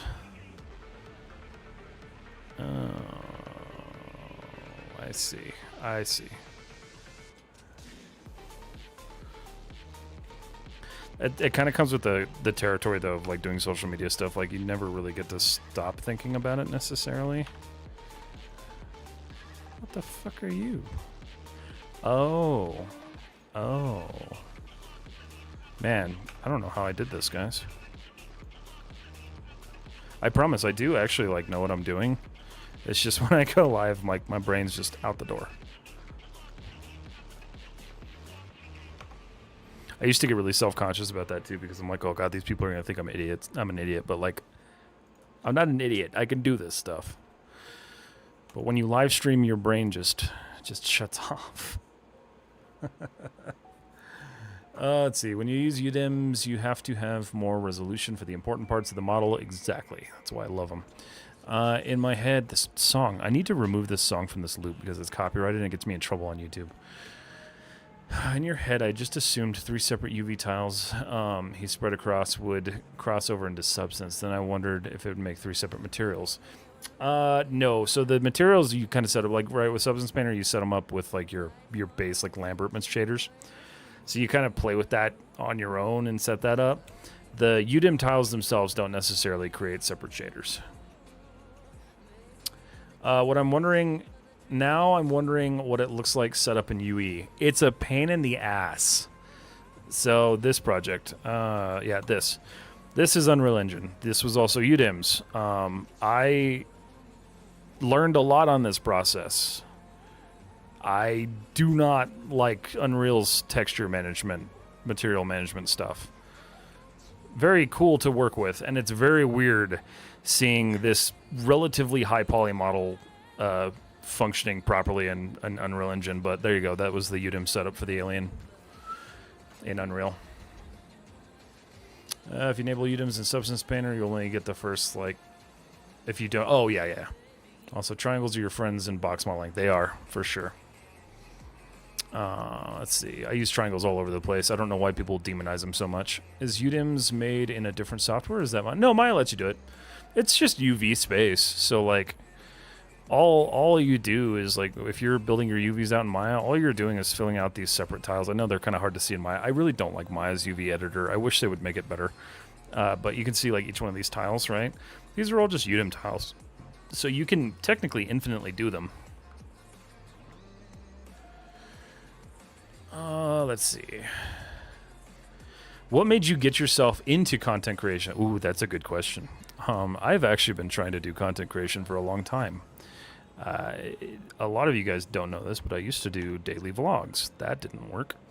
I've tried kind of everything. So I've tried to do food blogging. I've tried to do, like, fitness vlogging. I've tried to do filmmaking, all sorts of stuff. I like the process of creating, but finding a niche that I enjoyed making stuff in was always difficult. The last niche that I did before this was game like content creation. So I did game live streaming and podcasting. And that was kind of like a COVID. That was just a COVID, like, time waster. So we started a podcast, me and my friend. And when we eventually ended that after COVID, I wanted to keep doing it because, like, I love content. I love talking with people and doing this stuff. And so I was kind of at a weird point in my, like, career where I was like, I want to be doing something different and I want to be doing something, like, meaningful. And I had spent so much of my life not focusing on, like, 3D, even though, like, that's what my college degree is in. That is what I was passionate about throughout high school. I shoved it aside for a long time, and I spent a long time trying to make filmmaking work, which, as shitty as it was to waste the time on that, I learned a lot that helped me out in 3D. So I give a lot of credit to that. But I've always tried to do content creation just because I just like it. I don't know what it is. Like, there's a weird like addiction to it. I don't really know. Let's see. Udim's is standard, basically. Standard for what? Udim's will enable virtual textures. Yes, absolutely. I love UE material making, though. Play golf, can't go wrong with videoing yourself playing golf. Yeah, no, for sure. When you have a nice system in UE for materials management, it can be really beneficial. The only problem is face is accurate subsurface scatter. Yeah, that and glass. Glass, for some reason, is a pain in the ass. The process of creating is the thing we all love. Yeah, for sure. And, like, I don't like editing videos by any means, but I do it because I like making content and educating people. There's really, like, one of the things that, like, you always get the question, too, like, they're like, well, how much money are you making? It's like, it doesn't matter. Like, it does matter because, like, I'd like to turn this into a career, but the reality is like, when somebody messages me, and, like, it just happened, like, earlier, right? Like, somebody was like, you've already taught me more than my instructor. That fuels me. That just makes me really happy, and I really love hearing stuff like that, because, like, it means that the work that I'm doing is seen and appreciated, and, like, it's cool. There's something really cool about it. And I don't know, I kind of have a passion for teaching. So, yeah.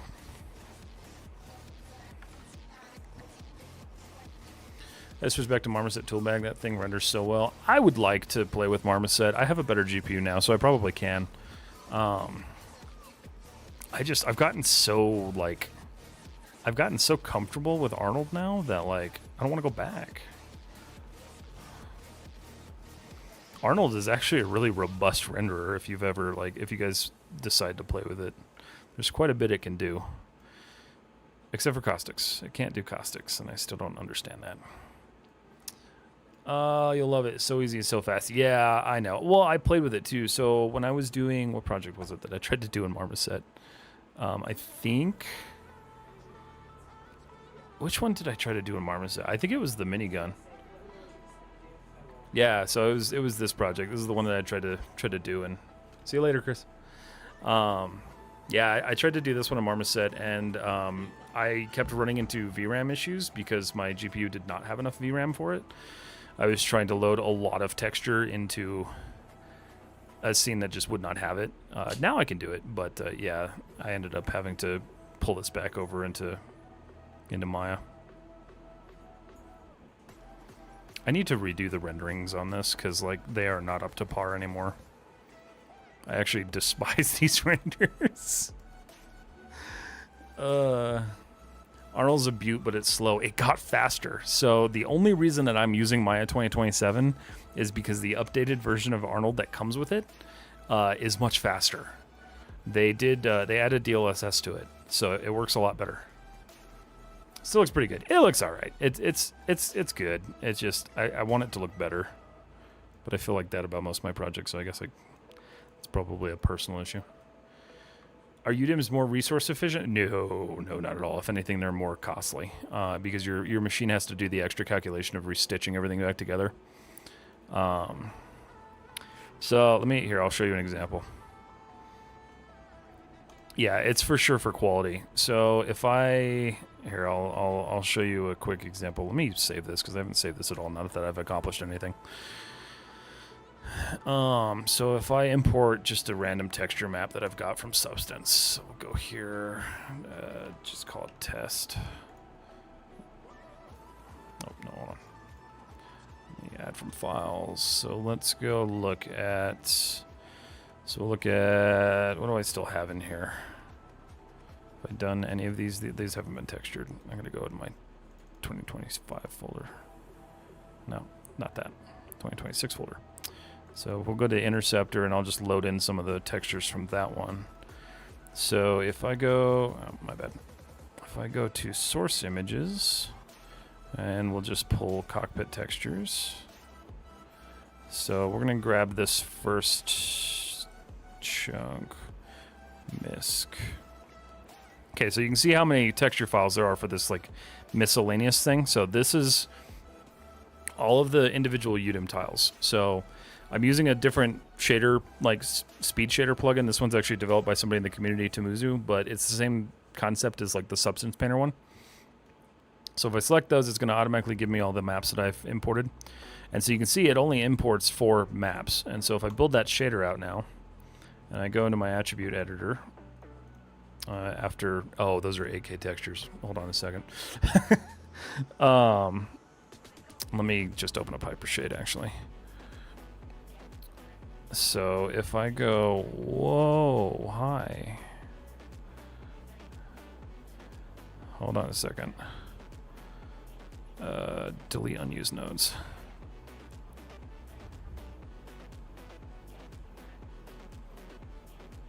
In games, it's way less common. Yeah. So if I look at this one, so if I'm going to graph this network, so you can see it's still the same like 5 nodes or 4 nodes.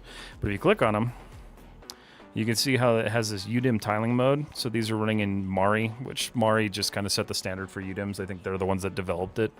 But UDIM is just Mari in Maya. So once you load that, you can actually generate your viewport preview. So if this is assigned to an object inside of Maya, this will actually be red until you hit this generate preview. And so what this does is it generates either a high quality or a low quality preview of the stitched texture on top of the model. So Maya does all the hard work for you, but that's exactly why it is not less intensive at all. The machine actually has to do a lot more work.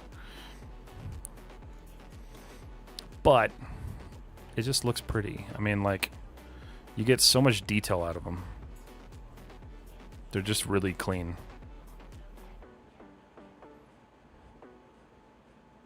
Yeah, I love UDIMs. If I didn't have UDIMs, I'd be really sad.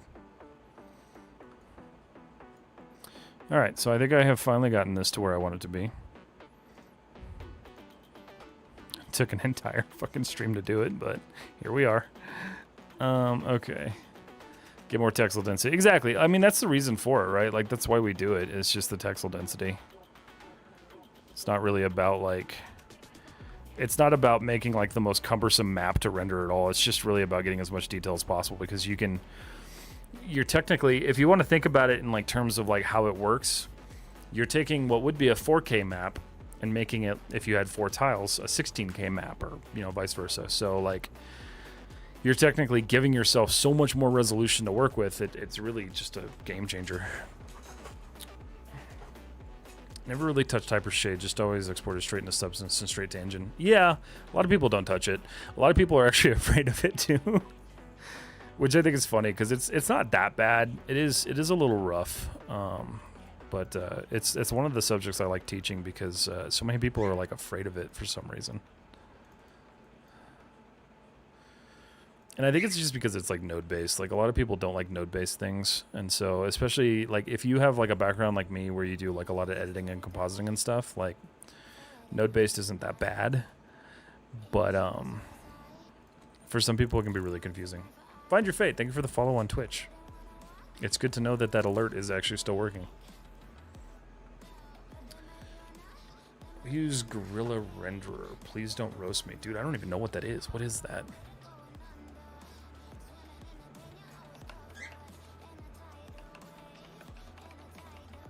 I don't know what that is. Gorilla Renderer. Dude, I've never heard of that. Oh, it's used. It's used on a couple of things. Interesting. It was used on Arcane. Okay. Why have I never heard of this? 1 unlimited license for everybody. Oh, wow. They give you a free, fully featured license? That's crazy. Huh. Interesting. I've never played with that. I might have to look at that. Not to, like, fully switch over, but I'd love to play with it. It's a pretty renderer. What's its compatibility? Or is it just like, is it an external renderer, or like, is it a...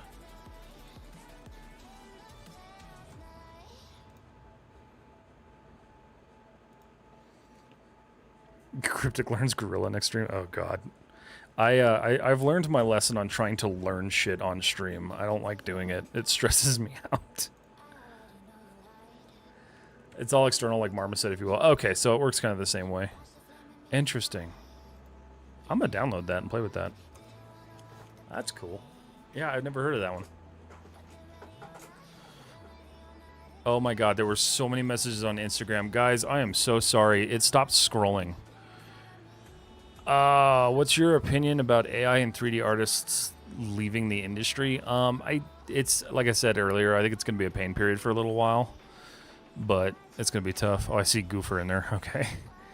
Damn, I wish I would have known that this stopped scrolling. Let me see, did I get everybody else? Thank you for all the new followers on Instagram, guys. It's Darth. Why don't you like Blender? It's not that I don't like Blender, it's just I don't like enjoy working with it. It's not that I hate it. And I haven't made a Blender joke in a long time, okay? I'm overdue. What up, Jarek? How are you? Let's see. Big fan from India. Thank you so much, Rohith. I'm sorry, guys. I'm going through all these. I should have snapped to the fact that there was nothing happening on Instagram. Asked a question from game design. Oh, may I ask a... Yes, Talund, if you're still here, you absolutely can. I don't think you are, though. You might be. That's frustrating. Sorry, guys. It's really light. It's external, like Marmon said. Is it GPU or CPU based, or is it both? How many plugins do you currently have? I don't use a lot. These are all just custom scripts that I've made, minus these two. And no, these three, sorry. These three were developed by Timuzu in the community, and he offers these for free on his Gumroad. But yeah, I don't really use a lot of plugins. I have just a couple of custom scripts that I use. I'm not a big plugin guy. I also just haven't found any that I didn't feel were like redundant. Because like I feel like a lot of the times when people build plugins, like they end up being a little redundant because there's already a feature somewhere else. They just didn't like it, so they built something different. But that changes sometimes with depending on like what I'm looking at. Can't see it. Camera in the way. Can't see what? Oh, you can't see the texture thing? Here, hold on. Oh god, what did I just move? These things. Custom. So these are all my custom plugins, or not plugins, but they're just custom scripts. So I built these ones. These are just like quick rename scripts that I built. And then these ones there's a UV similar script, there's a select similar script, and then this is the shader builder that I just used on stream. So I really wish there was a better way to like move my camera around on stream. Python or Mel? Mine are Mel. These ones are Python. Actually, I think... hold on. Are these Mel? No, JK. These are Python. I built these a long time ago. But these are just simple scripts that rename things. So like if I have a bunch of stuff, so like this P cube, I can do that, and it just adds left underscore in front of it. Oh god, did I just... Okay, no. Okay, that's all fine. What is that, and why is it selected?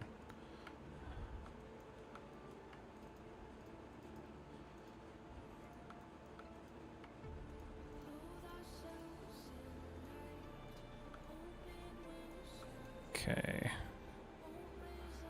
Where am I? I really need to... I need to force myself. I need to force my... Oh.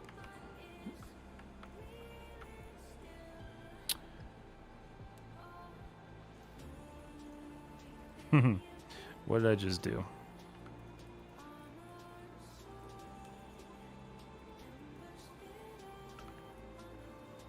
Okay. I don't really know what happened there.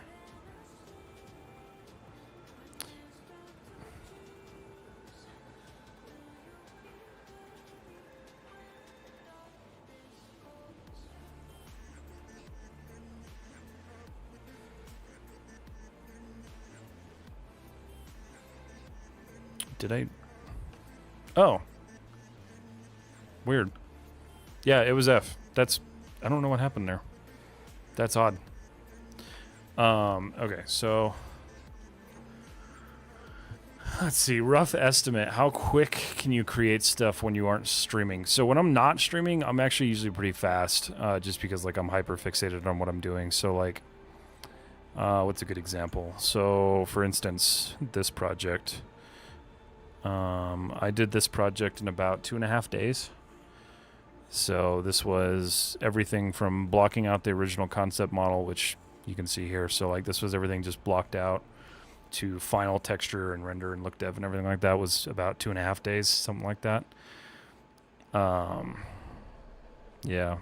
I didn't spend a whole lot of time on that one. That's a nice render. Thank you. I appreciate that. This one, yeah, I spent a lot of time trying to get the render right. Most of this I spent a lot of the time just trying to get the render right and like adding those like little subtle details. Like I know it's kind of hard to see because it's on Instagram or like it's on streaming, but like there are little dust flecks in the air, and there's actually some dust particles on the table and stuff like that. So it was a fun project. But yeah, it was about 2.5 days. But as far as like building components and stuff like that, like I think I built this the magazine for this thing in a couple of hours. Arnold, yeah, it was Arnold. Let's see. He released the files. Nice screenshotting. They're all free on his Gumroad. How do you handle modeling panels in Maya? I did a video on that, actually. If you go to my YouTube channel, there's a short video on how to do that. But basically, I can show you kind of how I do it real quick. I'll use this to finish off the stream, just because we're getting to time here. So if I'm going to build a panel, right, we'll use this as an example. So let's say that I want to make this kind of like a curvy, funky panel. So pull that out.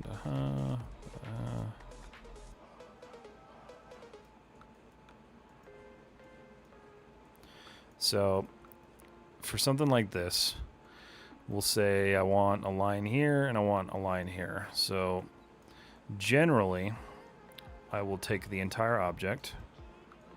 I will extrude it down. This gives us the depth of the panel. And then from here, I'll decide where I want my cuts. So if I want my cuts right here, I'll go to edit or mesh. We'll go to, I'm sorry, edit mesh. I think it's, where is it? Detach. Detach, mesh, and then we will separate those objects. So we have 3 separate objects. And then I will just kind of work on them on an individual basis. So the big thing here, if I look at this panel, right, I'll take these 2, extrude those down, and so I'll just kind of handle these on a panel by panel basis. So like you would go through your standard like roughing out of everything, and then from here I'll select everything that I need, and we're going to bevel it, turn off the chamfer, and then we'll just make sure that that's functioning right. It is, minus the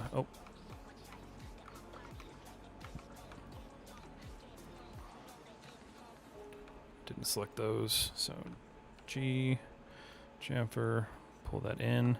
And then the big thing is just making sure everything kind of like matches up. So you notice how I'm not changing anything there. And then what I'm going to do is I'm going to grab these guys, and I'm going to make sure that these are the same depth. Same thing for here.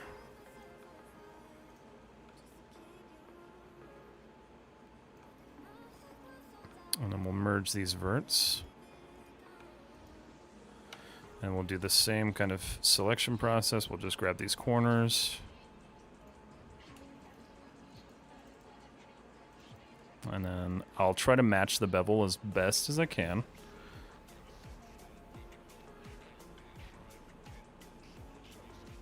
Obviously with something like this, it can be kind of difficult if you didn't write it down, which I didn't do. But I'll just get it close for this example. And then the last piece would be this piece. So we'll do the same kind of workflow. The big thing is just making sure the panels stay kind of flush together. Because if they're not flush, when you go to smooth them, you're going to notice that they're not actually intact anymore. So we'll go boom, boom, boom. Grab that guy, grab that guy.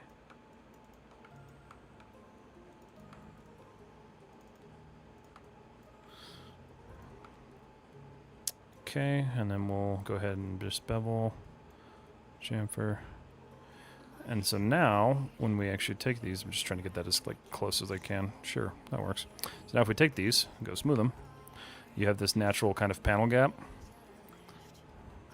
That's how I do that. So. Let's see. Did you individually model the wood carvings? I did, yeah. I modeled those ones by hand. And then the what do you call it? The stag was blocked in Maya, sculpted in ZBrush, textured in Substance. Let's see. How to go out of isolate select. So I usually just go, up here. But there's probably a shortcut to it that I don't know. Control 1 is the isolate hotkey. Is it really? Did I just learn something new? No. What? There you go.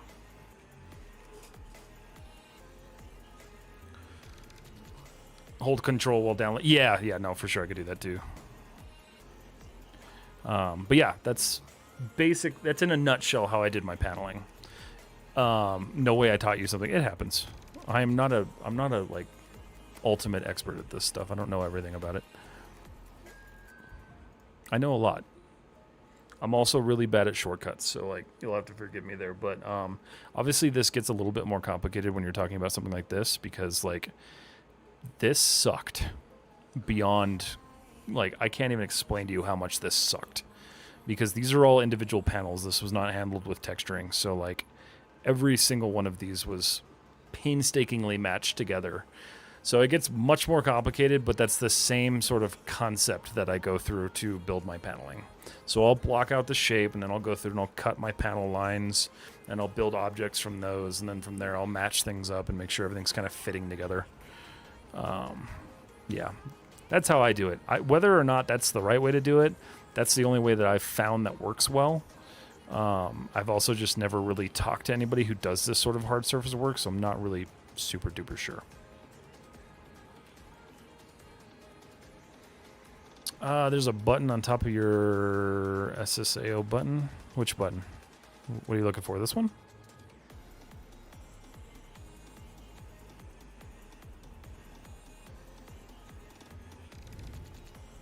Isolate, select. Oh shit, there is. Look at that. Didn't know that button was there. Huh. That's cool. That's what I love about 3D, though. You're always, like, finding stuff and learning stuff, man. I'm like, there's a lot of stuff I don't know about this, but there's people who do know it. And that's what's cool about it. Like, what was it, last week? I think last week somebody was asking how I had the ambient occlusion on, and they didn't know that it was, like, these stupid little arrow things. Theirs were closed forever, and they had no idea that these were actually there. So I don't know. It's always fun to find different like buttons and shit all over Maya. So many fun hidden buttons. Yeah, all over the place. All right, guys. Well, look at everything we accomplished. So good. So good. That was me as well. Okay, cool. Yeah. So that's just it. Like, there's always stuff. There's always hidden stuff. I find stuff all the time. I didn't know for the longest time what the hell this thing did. And I feel like a lot of people still don't know what this thing does, and I probably should do more videos on that. I also didn't know symmetry was a thing in Maya, because I just figured they didn't have it. So yeah, I found a lot of stuff over the years. Yeah. My favorite thing that I found was this thing. If you guys don't know about it, the content browser. I love the content browser. I need to rebuild my content browser, actually, but I have a lot of my custom assets in here. There's a lot of nice stuff in there. I use the renamer thingy for joints. Yeah. Symmetry is weird. Symmetry does not work in Maya. Tamuzu, I don't know if you guys see him in chat sometimes, but he's actually working on a better way to fix that. So if he figures out how to fix it, I will share the shit out of that on social media. I promise you. Maya's a huge piece. Yeah, it is. It's like 16 gigs. It's massive. Like, there's a lot to it. And like a lot of people give it crap for being like hobbled together, but I'm like, dude, there's so many tools in it. Like if you want to do motion graphics, if you want to do sculpting, I wouldn't suggest doing sculpting, but if you wanted to sculpt in Maya, you can sculpt in Maya. There's a lot you can do in it. A lot of people don't know what MASH is. There's a whole system for motion graphics and things like bullet physics, which replaced Maya's old physics system. Like there's so much shit to do in there. I use Symmetry a lot. Yeah, I use it a lot too. I get so frustrated with it sometimes I just tend to like ignore it. But on stuff like this, it does come in handy. I think I used it a lot for this part up here. But yeah, but alrighty guys. It is time for me to leave. It's actually past time for me to leave, surprisingly. Did I start late? I started late, so it's just time for me to leave. But everybody on Instagram, thank you guys so much. I can't really go anywhere on Instagram, so you guys, bye-bye. Have a good night. Everybody on YouTube and Twitch, thank you guys so much for hanging out and watching. It's been an awesome night chatting with you all. Really appreciate it. Don't forget the live classes tomorrow. That starts at 5:30, so be there or be square. But yeah, thank you guys so much for hanging out. This was an awesome stream. Very much appreciate you all being here. I'll be live again as a like non-members only stream on Thursday, so I'll see you guys then. But you guys, there goes my dog again. Everybody on YouTube, thank you so much. Have a wonderful night. And then Twitch, hang around because we are gonna raid. So give me a second here, and I will find somebody to raid.